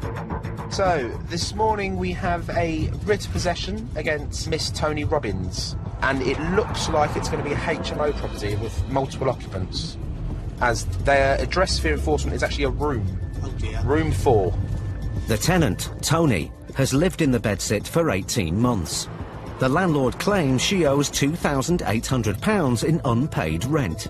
He obtained a county court judgment to evict Tony, but escalated the case to the High Court, and she must leave today. Just off of this road somewhere on the side, isn't it? Yeah, it's just up on the left up here somewhere. That's it, touchdown. The landlord, Christakis, also lives at the property. I didn't even knock and it just opened. I was waiting for you, look. Are you the... I'm the landlord. Lovely to meet you, sir. My name's Ben. Hello, Ben. This is Steve. Hi, Steve. Are you also the locksmith? No, I've got some keys. I changed the locks. Okay. It's on the floor. Okay. Are they in? Yeah, they're in. Okay, lovely. Just take your time. Oh, this is nice. Nice. Yeah, it's very well done. Good morning, madam. High Court enforcement. We have a writ to repossess this property today. When do I have to be out by? Okay, what happens is we'll give you an hour to get your personal effects together. What, now? Yeah, which gives you... Yeah, but I've got nowhere else to go. Now, what you do is you take this straight to the council and then make an arrangement. You can come back and collect everything else that belongs to yours. So he can't come in and take anything? It won't take anything, no. So what you do is get yourself ready. Okay. It's just hard to do management. Yeah, I understand. I really do understand that. But we'll give you a bit of time to get yourself together. Okay. All right. Just get your stuff together. Please, don't lock the door. Tony lives in the room with her 11-month-old son, Dominic. Priority for you and the baby, is to be on the council's front door this morning. What, my stuff? No, just a suitcase for a day or so. We've got any of the big black bags in the van. There might be a couple of black bags in the bag. You can have a look. Yes, I'll have a look. Yeah. How am I going to carry a bag? In the pushchair? If you ring the council, tell them that we are here, High Court enforcement, with a writ, and you've now been evicted, can they give you some help and advice? Okay. All right? Yeah. Give them a call. Okay. All right? The agents are shocked at the smell coming from the bedsit. It smells a bit. Thing is, there's her in there, there's the baby in there, the windows are closed. Nobody else can come and give you a hand? What about the dad? Is he local? Oh, he's working. I moved here to be with his dad. All right. But ever since he's like making trouble for us, he had to leave. So it's made it harder for us. Right. Do you have any money to get a cab or anything, or...? The only money I've got today is his money. And I can't exactly spend his money on myself. No, I agree with you there. I understand. I understand this is a really hard situation, and I wish that I wasn't here today to put you in this situation. But we need to try and think of something. Just recently, it's always been single women with children. You have to deal with them sympathetically, because at the end of the day, we are human, we have feelings, and we understand other people have feelings. So, you know, you just have to take it as it is. Despite being in rent arrears, Tony claims the landlord's eviction is unfair. My caseworker Olu asked him, why are you evicting her? He goes, because of the baby. Okay, so children aren't allowed to live in a... Well, he said he could, but then he just changed his mind. Right. Tony claims that her landlord, Christakis, is evicting her because she has a baby, but he's been listening at the door.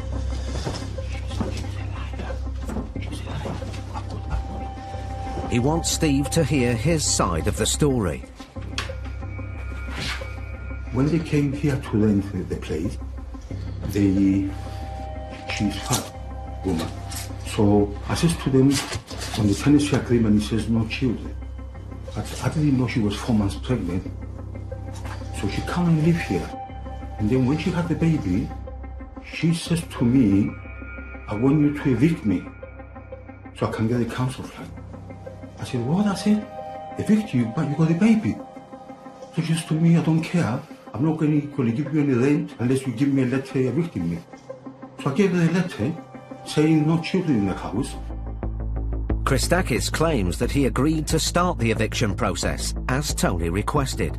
But after that, he claims she started to mistreat the property. She says to me, this is a shitty house. I says, my dear, if it's a shitty house, please go. She put shit in the wash basin, and it was blocked. And I had my plumber here. My plumber came here about 20 times, fixing that room. Okay, let's see if we can resolve this. Please get it out of my house, please. The agents are caught in the middle of a dispute. With so much ill feeling between landlord and tenant, will Steve and Ben be able to keep this eviction on track?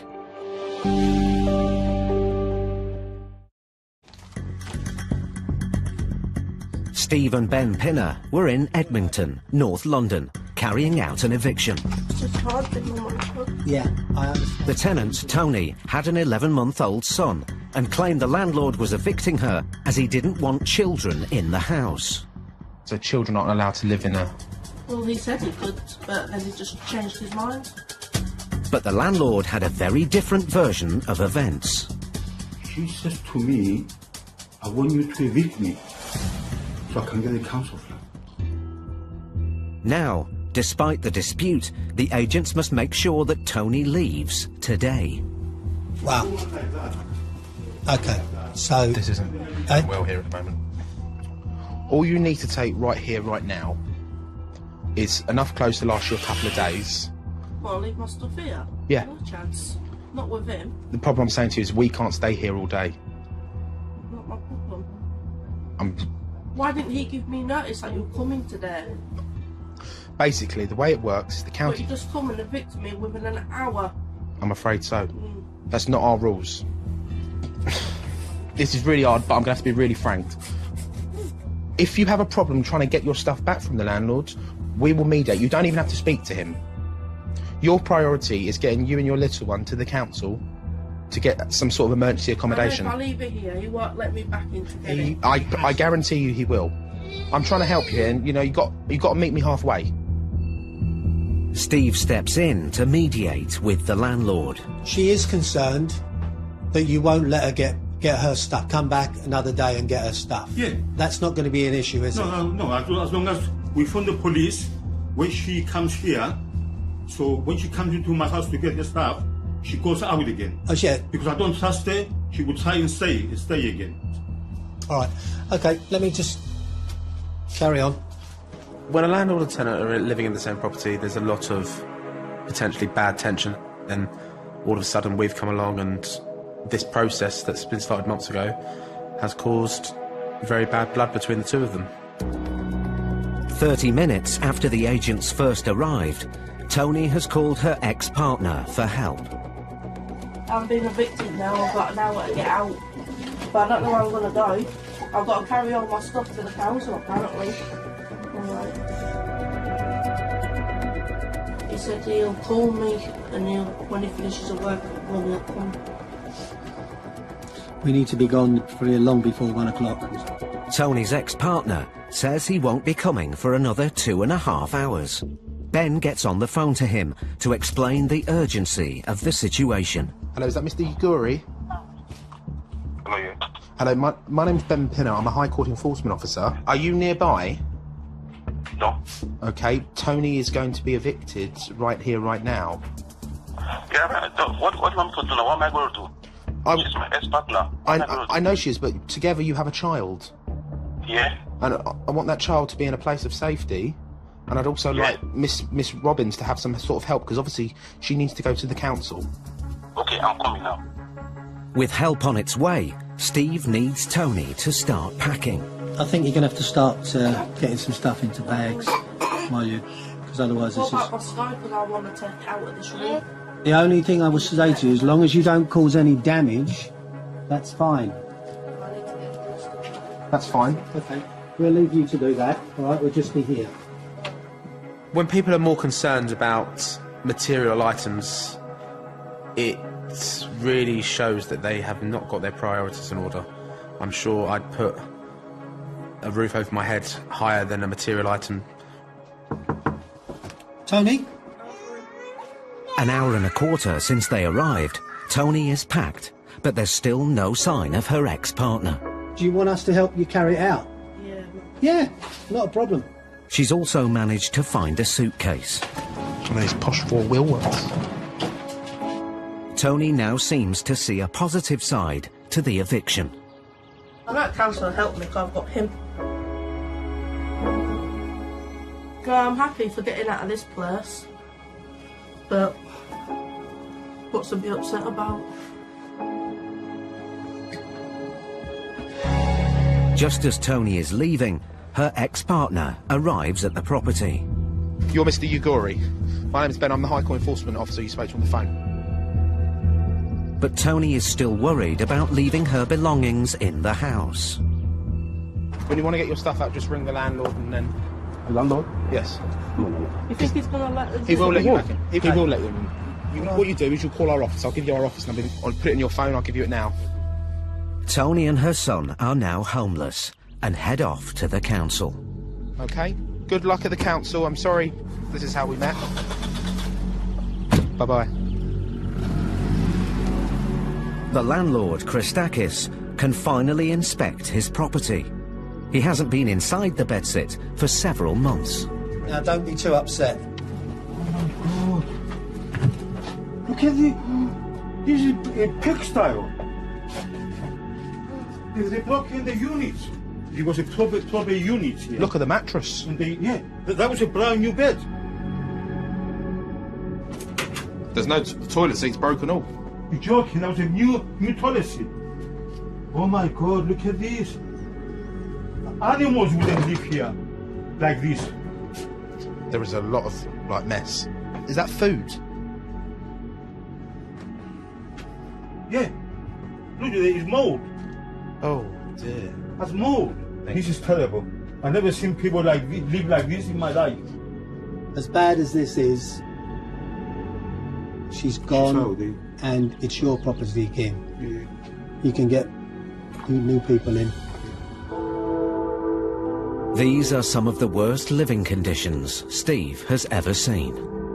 How could you bring a child and live in this condition? It's just unbelievable, you know.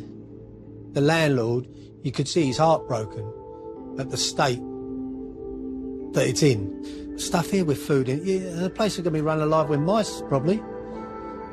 Yeah, don't know. So really, I don't want to be in here too much longer, in case something bites me. The eviction is now complete. That's us done. Take care. Take care, sir. Bye-bye.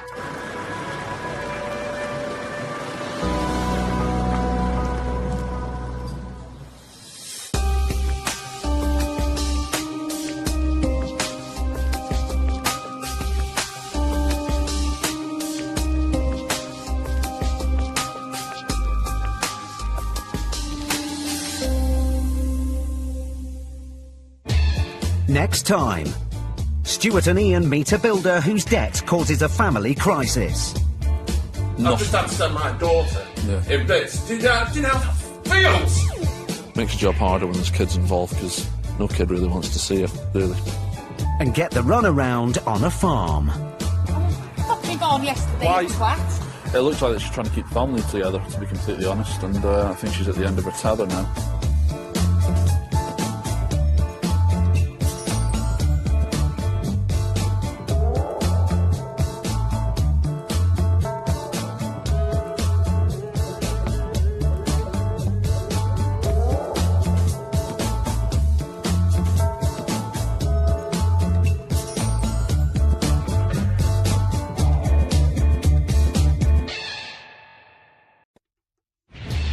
What happens when you get into debt I'll do what I want. I will punch you clean through that window. and you can't I don't know where I can't go. or won't pay it back? I can't pay it. I can't pay it. We meet the High Court enforcement agents who are pushed to their limits, Don't tell me to chill. Flipping disgusting. dealing with desperate debtors Please open the door. I'm going to struggle to pay this. in dramatic situations. I'll break your glasses. We meet the people who are losing their homes We've got nowhere to go. You can't leave him because if that pipe comes off, it's He'll die. life-threatening. and their possessions. Will it be all right to tow it behind a transit? Because whatever happens, if you can't pay, Get your hands off me. they'll take it away.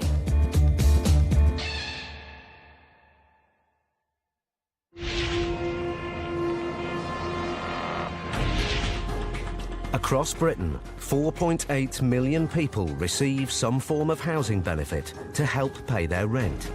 But since 2013, 46% of renters affected by the benefits cap have fallen into arrears more often.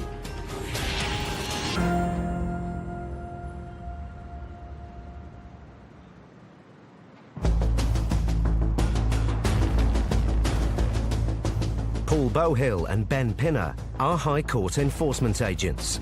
They travel around the southeast, repossessing homes, chasing debts and seizing goods when debtors can't or won't pay. You're going to go right down St Anne's Road, where the pub is. See, I'm quite familiar with these northern parts. They're on their way to Finsbury Park, North London, to evict tenant Karine Green, who's been in rent arrears for almost a year. I don't know why, I've got a bad feeling about this one. Do you feel it in your waters? I do. We're looking for Salisbury Mansions. So behind that Laguna. Mind the tree.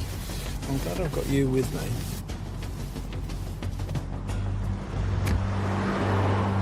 Right. Karine has received notice for the eviction from the county court, but the case has now been escalated to the High Court, and the agents are here today to evict her without warning. What number is it? 55. 55. Who is it? The High Court enforcement have a repossession order for your flat.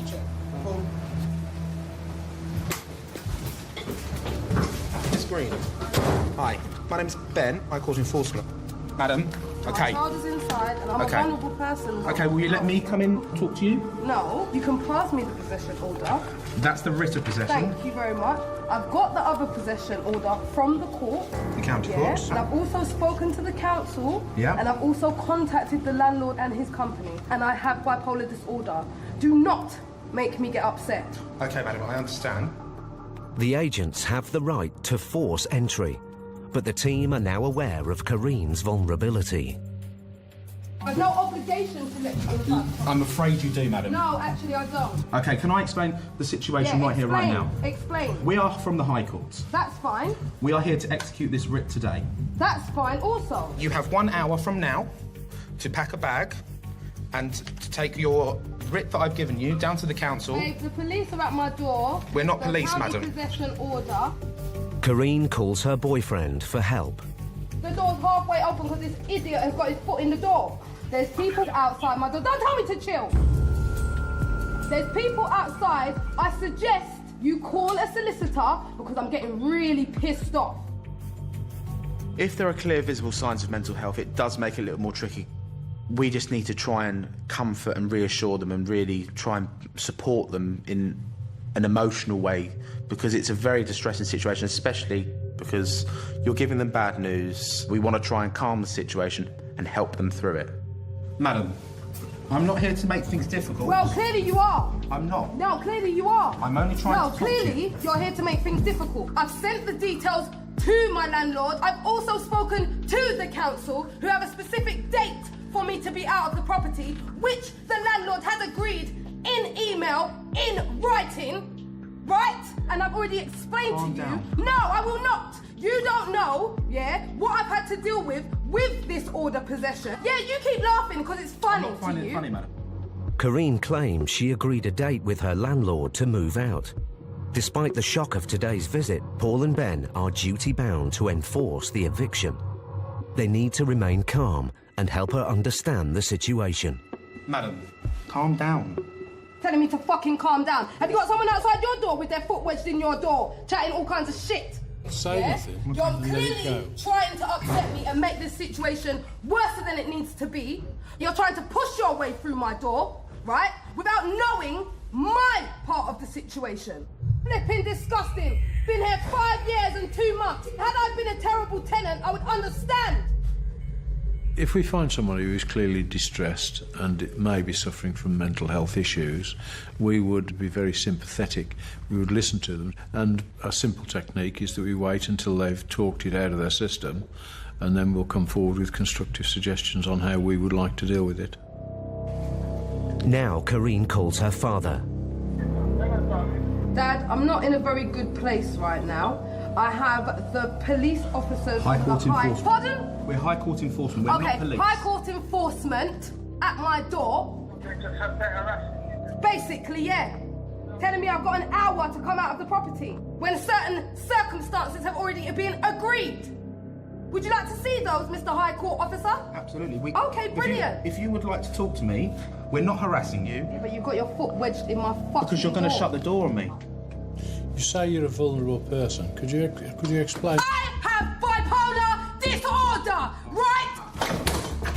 Oh, we've made progress. I can't hold this much longer. I'm losing blood flow. Paul steps in to hold the door open, but it's been barricaded from the inside. Madam. Listen, let me tell you something. If you push me through this fucking door today, yeah? If you dare push me through this door today, you're gonna have a problem. Madam, we just want to talk. Don't you dare force your way through this door. Can you tell your colleague to move the hands from the door? You can come in. He won't come in. He won't let me come in on my own. Let us both in. I'm calling the police. Yeah. Concerned about Karine's well-being, Ben asks the police for assistance. He hopes that their presence will calm the situation down. Hi, I'm a High Court enforcement officer. We're executing a writ of possession. The tenant is very irate, he's screaming and shouting at the top of her voice. I'd say mental health, basically. So we'd need a unit, not within the hour either. We've got a High Court writ, so we could force the door down, theoretically. We're on their way, okay? They're taking the mick. He agreed he will not send the High Court or the bailiffs. So he's an arsehole. What started as a straightforward repossession has turned into a volatile situation, which the agents must handle carefully. Paul and Ben must use all their years of experience to keep this difficult eviction under control. I'm already wound up, Dad. I'm well wound up.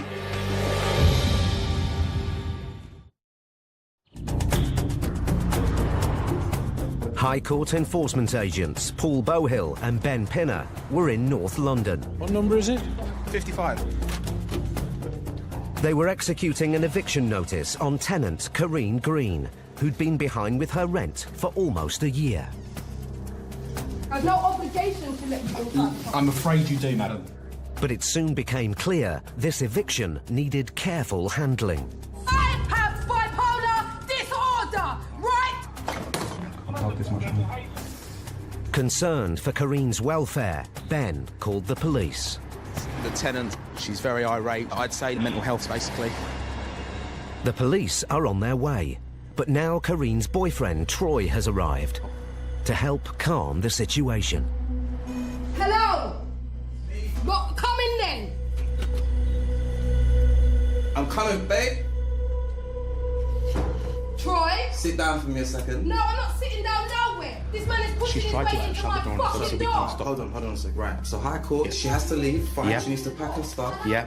And then you're going to give her an opportunity to come back and take her stuff. I've been trying to explain that, but what you've got to understand. Hold on a sec.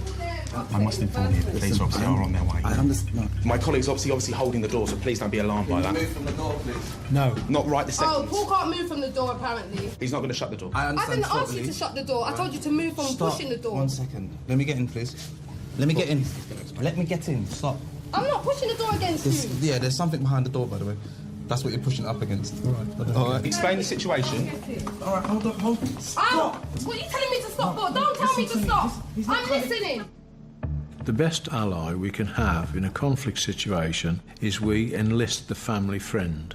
They know the people involved, they will be sympathetic to them, and they act as a really good buffer zone between us and the people. They can explain things to them in their own time. Troy has managed to calm Karine down. I said he can come in. I cannot come in on my own for health and safety. You and It's your our friend policy. Paul come in, Paul but can come in. if Paul, we're going to both go in. After 20 minutes at the flat, the agents finally gain entry. I'm not. That's fine.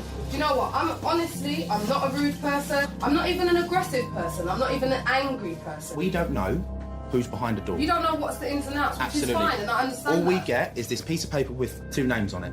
We understand this is the worst situation in the world, but we want to try and make it as smooth as possible. All I need you to do now is pack a bag. Yeah. You will then need to make arrangements to collect the rest of your items. Okay, no problem. Karine knew that her landlord wanted her out and has already started packing. How are we doing? Clothes are already half packed. I'm sorry if you took offence at me. I'll be the most helpful person in the world, given the chance.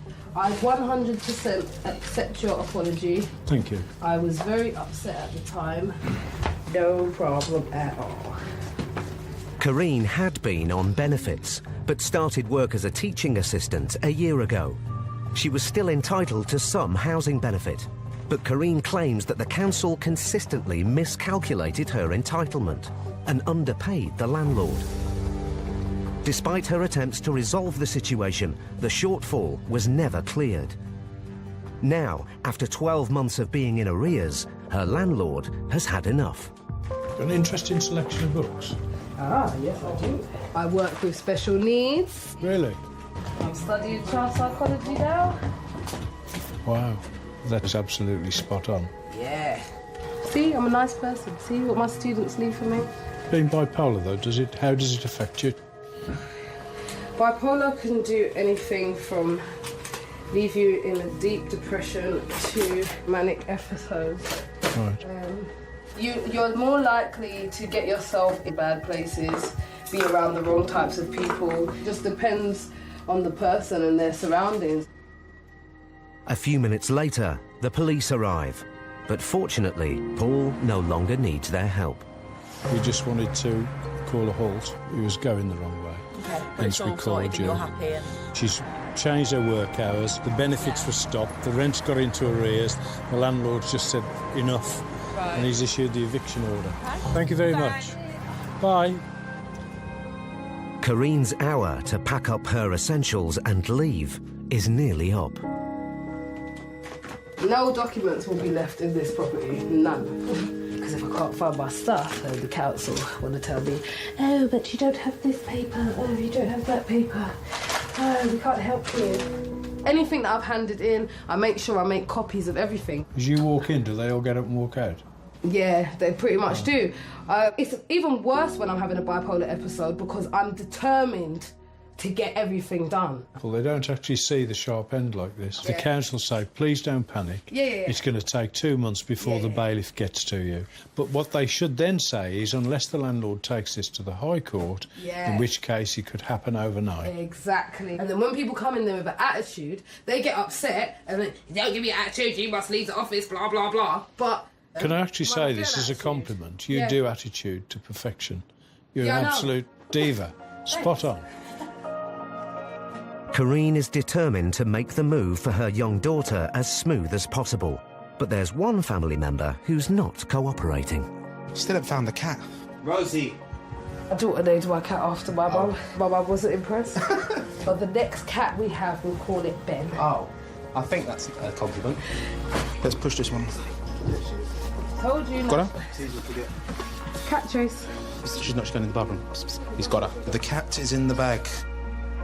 We're ready to go. Karine and her daughter are now homeless. Let's go. Yeah. I have no idea where I'm going to stay. I don't know where the council's going to put me. I just know that I'm a vulnerable person who has bipolar and a 6-year-old child. I know that much.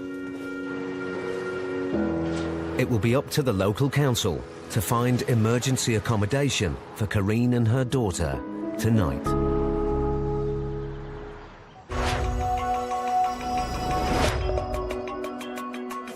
Personal debt is continuing to rise nationwide. It currently stands at nearly £1.5 trillion. But over half of all people in relationships don't know how much debt their partners are in.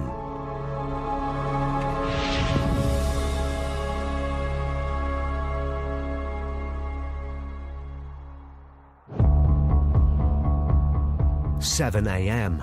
High Court enforcement agents Brian O'Shaughnessy and Delroy Anglin are in Sutton, Surrey, with a writ to recover nearly £2,000.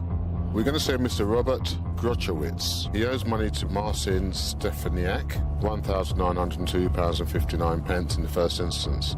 Might just be a personal debt. So really, it's moved very swiftly on this one. The debt was originally an £800 unpaid county court judgment, but now with enforcement costs and legal fees, it has more than doubled. Round the corner now, chap. Left us right. What's that, 17?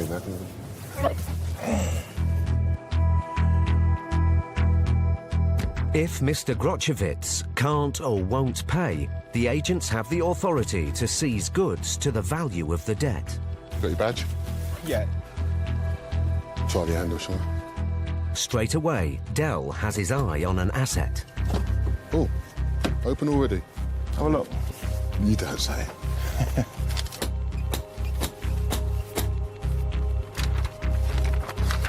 Hello. How are you?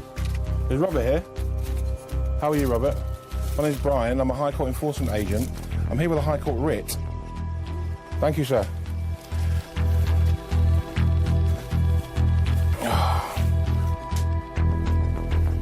Do you want to put some clothes on? Do you want to get a T-shirt or some clothes on? We'll wait for you. Yeah. Robert, you're Robert, yeah? Is that you, yeah? OK, Mr. Marcin Stefanik took you to court. We've got an outstanding balance of £1,902.59. We're here to collect it. Do you know who he is? No. You don't know who he is at all? No. Isn't that odd? No idea at all? No, I don't. OK. It's not uncommon for debtors to claim they don't know they're claiming because they don't want to pay it. But I don't believe a word of it. We've done this job a long time. We're pretty good judges of characters. Call it intuition and call it experience. Call it what you like. But we just get the knack. We know when people are lying to us. Robert claims he doesn't owe anything, but the High Court writ says otherwise.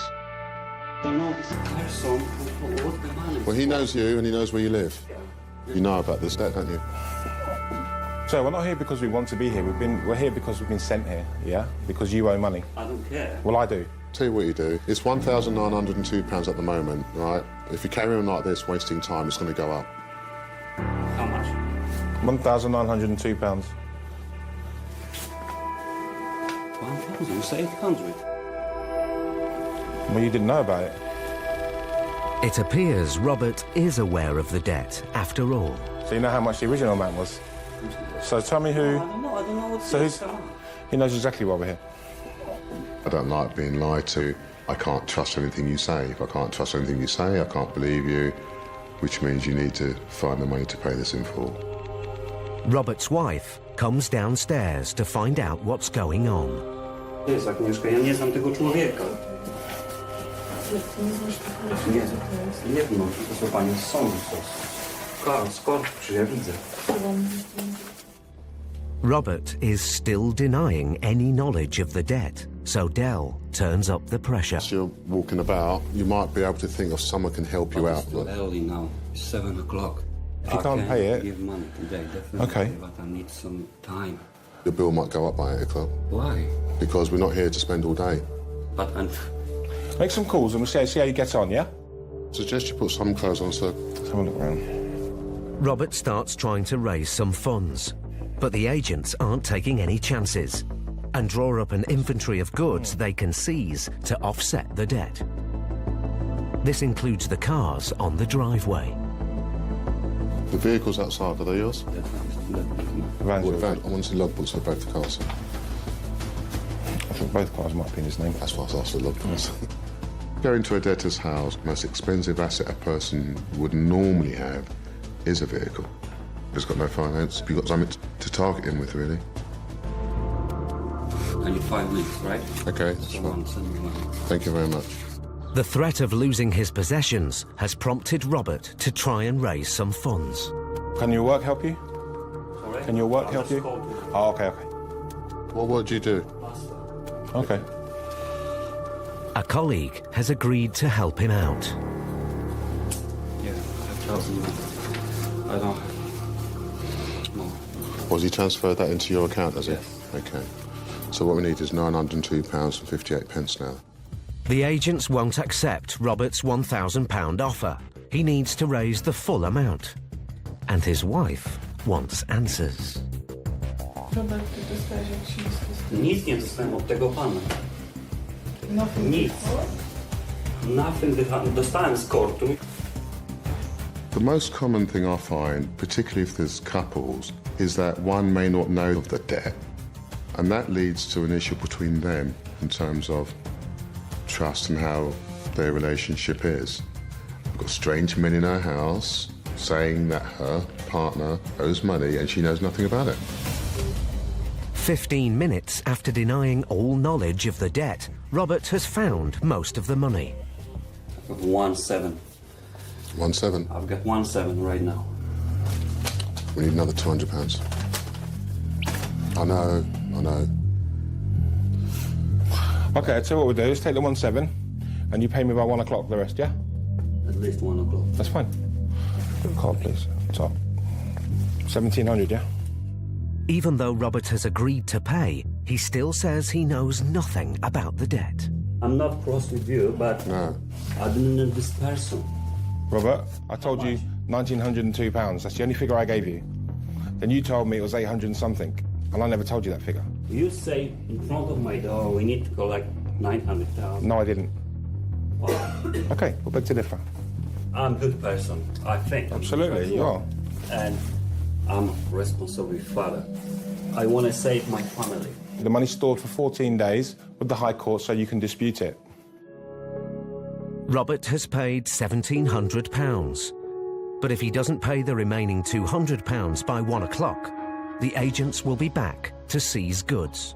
You know exactly what it's for. I told him 1,902 quid and he went, it was only 800 something, so I was like, boom, you know exactly what it's for. What's happened is he hasn't told his wife. And he's had to style it out a little bit. That's what's happened there. He'll say whatever he needs to in front of his wife. Otherwise he wouldn't be agreeing to pay the rest of the money. Maybe, he has so many ins and outs in the building game, they get contractors daily, don't they? So, I'm a granddad again. Oh, wow. Congratulations, that's yeah. I better... He's, yeah.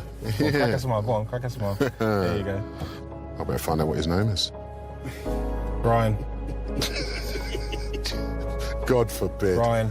God forbid. Call him Brian. He looks like a Brian. Brian and Dell have got the result they needed. But on their next case... I said 2 o'clock. 2 o'clock. Don't talk like that. No. Don't wag your finger. What? An angry father and son put them in a volatile situation. This is the dirty thing. If the other two officers come, then I will fight it.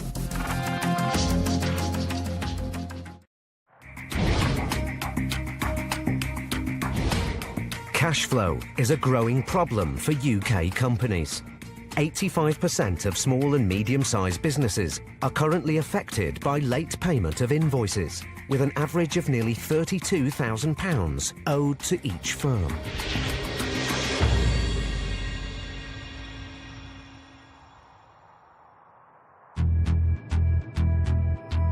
High Court enforcement agents Brian O'Shaughnessy and Delroy Anglin are in Northampton to recover a debt of nearly £3,000 owed to an insurance company. What we got next, Del? We are going to Empire Cars on the Grafton Street Industrial Estate. Empire Cars is a taxi firm, and the owner, Mr. Tarib Ali, has already paid half the debt. What road do we want? We want Cornway, Unit 6. Mr. Ali agreed to pay the balance within 2 weeks. We want Office 1 over there. But he didn't stick to the agreement.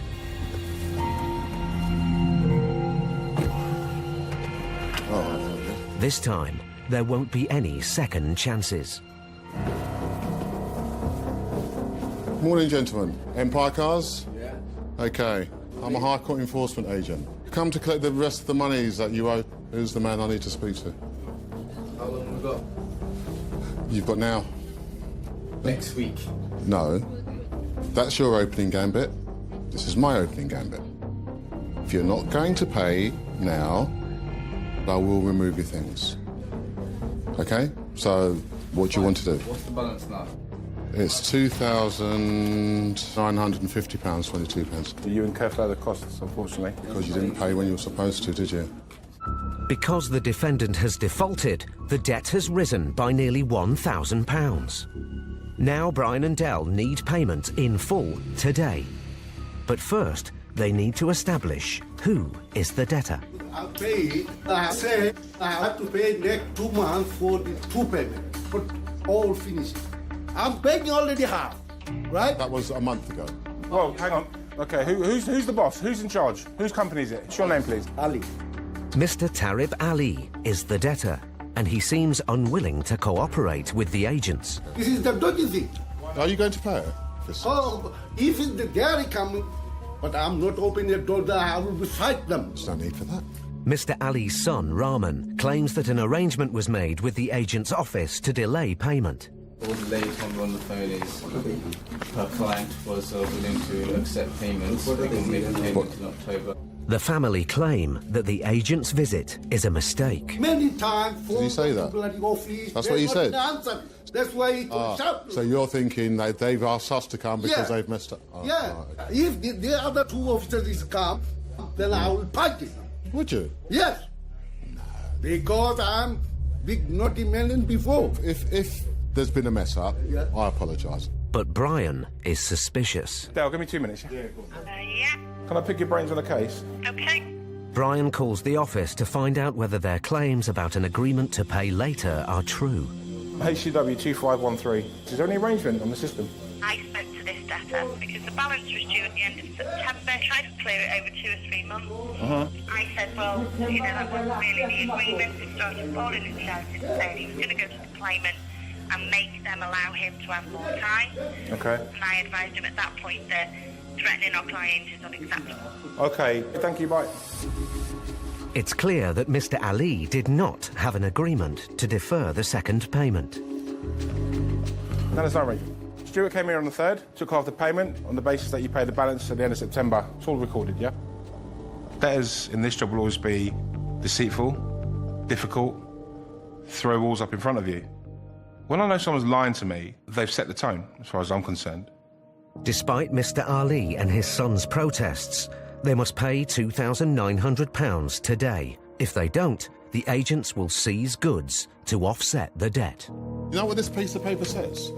I am commanded to seize in execution your goods. That's the High Court telling me that. So if you don't want to pay it, that's fine. You can have that, sir. Let me give it to you. I'll give it to you. I'll give it to you. I will give it to you. Take it. Take this. Here. Have it. If you're not paying, mate, just tell me so I can call the van. But then, Mr. Ali's son, Rahman, makes another unexpected claim. Originally, this debt, is not even belong to Empire. Nothing to do with me. Let's cut this short. You were given enough time to get this set aside. Rahman says that his father has passed the company to him, and that he paid off the first half of the debt, even though he didn't feel responsible for it. If you're not liable for it, what have you done about it since? I just couldn't be bothered to go through the hassle and getting my money back, right? Okay. You couldn't be bothered to do it? Yeah, I couldn't be bothered. Okay. I couldn't be bothered to Let's hold it there. Let's hold it there. To get my £2,000 Let's hold it there. Mr. Ali might have passed the cab company to Rahman, but the writ still allows the agents to chase the business for payment. You please, you give me another week time. The reason I need it paid today and now is because he couldn't be bothered to do anything about You it. just put another fucking £900 on top of that shit. Because you failed to keep your end of the... You know what, bruv? It's very easy. I'll tell you what you do. Long story short, sir, do me a favour. Get me the balance of this money, okay? Well, now? Right? Yeah. How? I don't know. We don't get involved in disputes, all right? Don't talk like that. Don't. Don't wag your finger. What? I'm being very polite with you.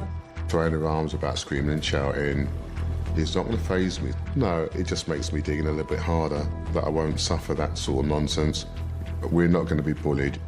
You're going to pay. After 20 minutes of arguing about the debt, Dell's patience has run out. Unplug. What's cool, bruv? We're going to remove, bruv. With no sign of payment, the agent's only option is to seize goods. I'm not here to play. I'm here to do my job. Keep your money, bruv. Get out of my sight. What? What? Get out of your sight. Who are you speaking to? I didn't say get out of my sight. You did say that. Get out of my sight. No, while I'm here, it isn't, is it? Then suddenly, Rahman changes his stance. 2 o'clock, with full balance clear. 2 o'clock. How are you going to make that payment? What do you mean? Sorry. Card, cash, whatever. What do you mean it doesn't matter? I don't like you being rude, bruv. I did it 2 o'clock. 2 o'clock. Shall I speak to you the way you speak to me? Wait and take a seat. It's now 10 past 1, yeah? Del, I'm happy with 2, yeah? No, we'll stay here, it's no problem. Thank you. The taxi firm has under an hour to come up with the money. If they don't, the agents will start taking assets. We're not here to be shouted at or disrespected in any way. We've tried to talk to them and just lay out the facts. You've got to remember there's 5 or 6 of them in there. Yeah, and they want to raise their voice and maybe stunt their authority, but they're not in charge, we are.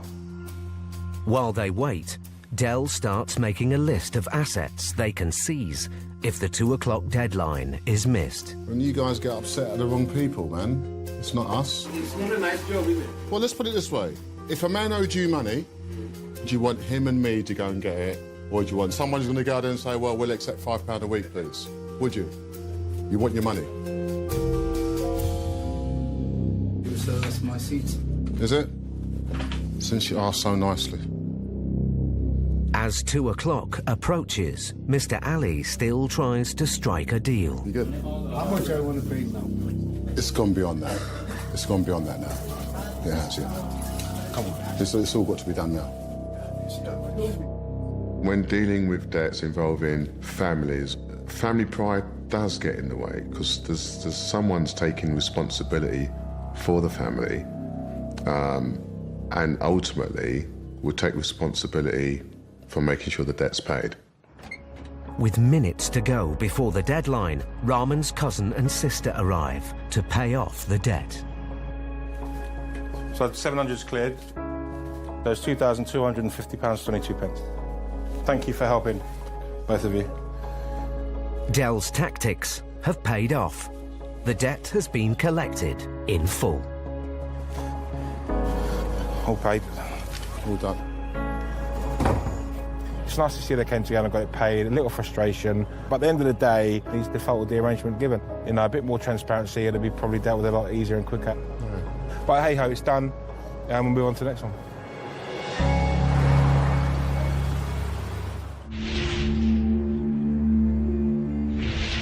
In Britain, the number of households renting in the private sector has increased by over 3 million since 2001. But 11,000 families in England and Wales were evicted by private landlords in the first 3 months of last year.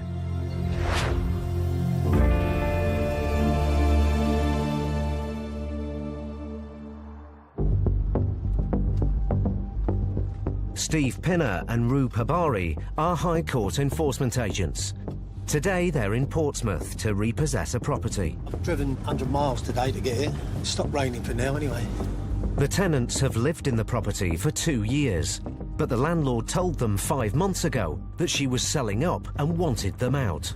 All being well, should be, hopefully, relatively straightforward. They never go straightforward. Yeah, I know. That's the problem, isn't it? To speed up the eviction, the landlord has fast-tracked the case to the High Court. It looks like on the paperwork that there's going to be a locksmith. Yeah. It's just a straightforward writ of possession that they won't know anything about. As always, we'll just pull up over here. But the locksmith is already at the property. Hi there, morning. I'm your locksmith. Nice to meet you. They're just kicking off on one. I arrived and basically they don't know nothing about it. Well, they don't. That's why nobody should have gone there till we got there. Difficult when you get to a job and somebody's already been there and told them that you're on your way. It's bad enough just opening the door and them seeing you, but they're expecting you now, so they're like ready for you. So you're on the back foot to start with. The tenant, Victoria Manser, and her partner, Shane, knew their landlord wanted them out, but they didn't know it would happen so soon. OK, so you are... Victoria. Victoria. OK, Victoria. We're High Court enforcement agents. Yeah. Can I just get through here, please? Yes, sir. Thank you. This is a writ from the High Court. Oh, we're not getting told that today, obviously. I've got a... Yes, you are. Oh, they've told me. Well, why haven't you got a mate. letter, though? I respect what you're doing. I'm not going to stop you. I'm not going to be an arsehole or anything like that, right? Glad about that. But We've been told... we was told... No, let me speak. We was told we would get a letter, a time and a date, so we can get our stuff out prior to you coming. Okay. We would have done that, and we would have just gone, there you go, there's the keys, right? Now, this has not happened. Okay. Now, where are we going to go now? I'm a bit livid, right? OK. The council, they told me that obviously it would take at least another week for you to come out. They've misled you. Yeah. Yeah. Bottom line, I'm sorry. Would you That's give us the truth. enough time to get all our stuff out in the street, then? What we do is get you an hour to get your personal effects together. Things you'll need for a few days. See, I've got my relative stuff in here. And then you can make an arrangement. Well, my landlord's not going to do that. She has to. She won't do that. She has to. You don't know my landlord. It's clear that the landlord's decision to fast-track the eviction has come as a shock to the couple. I don't trust my landlord one bit. I'm sorry. It's not you. I understand that. It's upsetting. I understand that. I get that. Sure. What you need to do is you need to get everybody up, dressed and ready. Take this letter and the children with you down to the council. You've got to change the locks, so we'll let you get on. The family had already started to pack their belongings. This is out of order. And I've got a 1-year-old and a 5-year-old, right? And they should be seeing this. This is wrong. The tenants are legally entitled to return to the property at a later date to collect their possessions. But Shane decides to empty the entire house. So there's not a lot we can do other than just wait for him to empty the house and lock it up. I'm going to kick off in a minute. Try and get out of my fucking way. All right. Tenants say to us that it's the landlord's fault. That's why we're in this position. And I try and explain to them that, you know, it has been through the court. The court has decided in the landlord's favour and they have to leave. It's an unfortunate situation. We're asking them to leave what's considered their home. The family's possessions are piling up on the pavement. Oh, you're having a flipping that bubble. It's bloody raining. This is not even my gear. It's going to be ruined. I don't know how many times I told him that she has to let him back in to collect his stuff. But if you can't reason with someone, you can't reason with someone. Half hour or so. Seeing all her belongings on the street is taking its toll on Victoria. I hope you haven't put all your clothes in here. You need to get changed into something. Really fast about getting changed right now. Shit.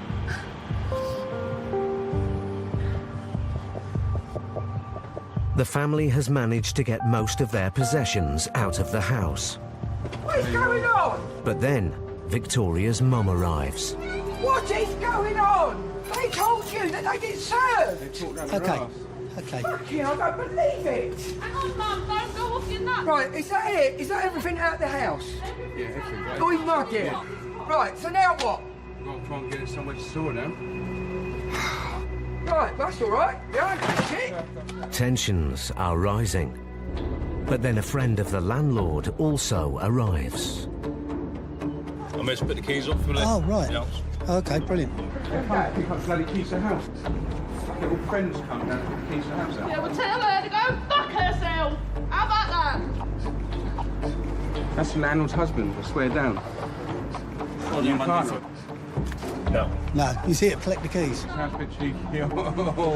Submarines. Right, you know what I'm because you pay the rent or you do whatever, so don't start giving me... Oh, shut up. Give me a link all that. I've been asked to come over and get keys and that's it. Come here and get fucking keys in, you fucking prick. I'll go some to you, eh? Oh, whatever. With emotions running high, will Steve and Rue be able to stop this volatile eviction from spiralling out of control? Wait a minute. High Court enforcement agents Steve and Rue were in Portsmouth to evict a family from their home. This is out of order, and I've got two kids here. I've got a 1-year-old and a 5-year-old, and they should be seeing this. Steve gave the tenants an hour to collect their personal items. We'll kick off a minute, try and get out of my fucking way. All right. But with trust between the landlord and tenants completely broken down, Shane and Victoria decided to empty the whole house. I don't know how many times I told him that she has to let him back in to collect his stuff. What is going on? When Victoria's mum arrived, I don't believe it. the situation became heated. It's all right. Behind the shit. And the arrival of a friend of the landlord's saw tempers reach boiling point. I've been asked to come over and Why get come keys, here? and that's Why it. come here and get the fucking keys then, you fucking prick? I'll go some to you, eh? Oh, whatever. Now Steve needs to use all his years of experience to keep the eviction on track. You don't need it. You definitely don't need it. I'll go back later, when it's all died down. Yeah, that's always the best thing. Yeah. Give it an hour. Well, I don't know how long they're going to take to get the couple of vans out. Yeah. Comes another couple now, they come and have a go. Get in your car and have a nice day. Thank you very All much. the best. Enjoy. Take care. All the best. But just as Steve manages to defuse one situation, Shane's mother arrives. Oh, I'm going to get another earache. This is none of your fault, Vic. None of your fault. She claims the council have refused the family's request to be rehoused, despite Shane telling them his landlord was going to evict them. Where's the council amongst all this? Yeah. This is not her fault. The council see to everybody else. The council see to everybody else that comes into this country, but they don't see to my own son. The council see to everybody else. They help everybody else that comes into this country, but when it comes to their own, there's lived here, born in bloody Olinda Street, in Portsmouth, all the families here, and they don't even help their own. This is ridiculous. Look at it. All their possessions. The council knew that they needed help, but they haven't been there or done nothing. People kept coming from everywhere, shouting and having a pop. But you just have to be aware of everybody around you. You know where you are and how safe you are. Inevitably, 9 times out of 10, they do tend to calm down because you have a calm approach. News of the eviction has attracted the attention of the whole street. Man, dirty washing. That's embarrassing. I don't know what you're going to do with this. Well, I'm going to have to wait now for a van and take it to a storage unit. With no disrespect to you, like we don't know you, we don't know the agent, landlord or whoever it is. Nah. We just get our instructions and get an address. Yeah. So that leaves us totally impartial. Despite the protests, the family has emptied the entire house. I need to clear this pathway. What can we do? I need to get a van. So you're all done now? I think we're done. Can I just have a look? Yeah, Have a look yeah. Because I've got to go around and shut all the windows, lock the doors, so forth and so on. You can't do that, they're fixed. I was amazed at the speed they actually emptied the house. Because I know how long it would take me to empty a property of my own and try and move. I can't figure out how they did it so quickly. You just want to get it done, dusted. I've got in a bit of a brain fix to get everything out. OK, I'm just going to lock up upstairs. Once upon a time, this house was really lovely and decorated. This is what I'm on about. I spent some money in this house. I've even decorated upstairs. I've decorated my boys' room. I've decorated the front room, the hallway, everything to make it look nice. I just can't believe it's happened now. I didn't expect this one bit. 2-bedroom terraced house is all out in front on the pavement. OK, well, I'm actually going to lock your door now. Yep. The eviction is now complete. I wish you good luck. luck. I'm going to take it to storage now anyway, so... Good luck. Shane, Victoria and their children are now homeless it will be up to the council to find them emergency accommodation for the night.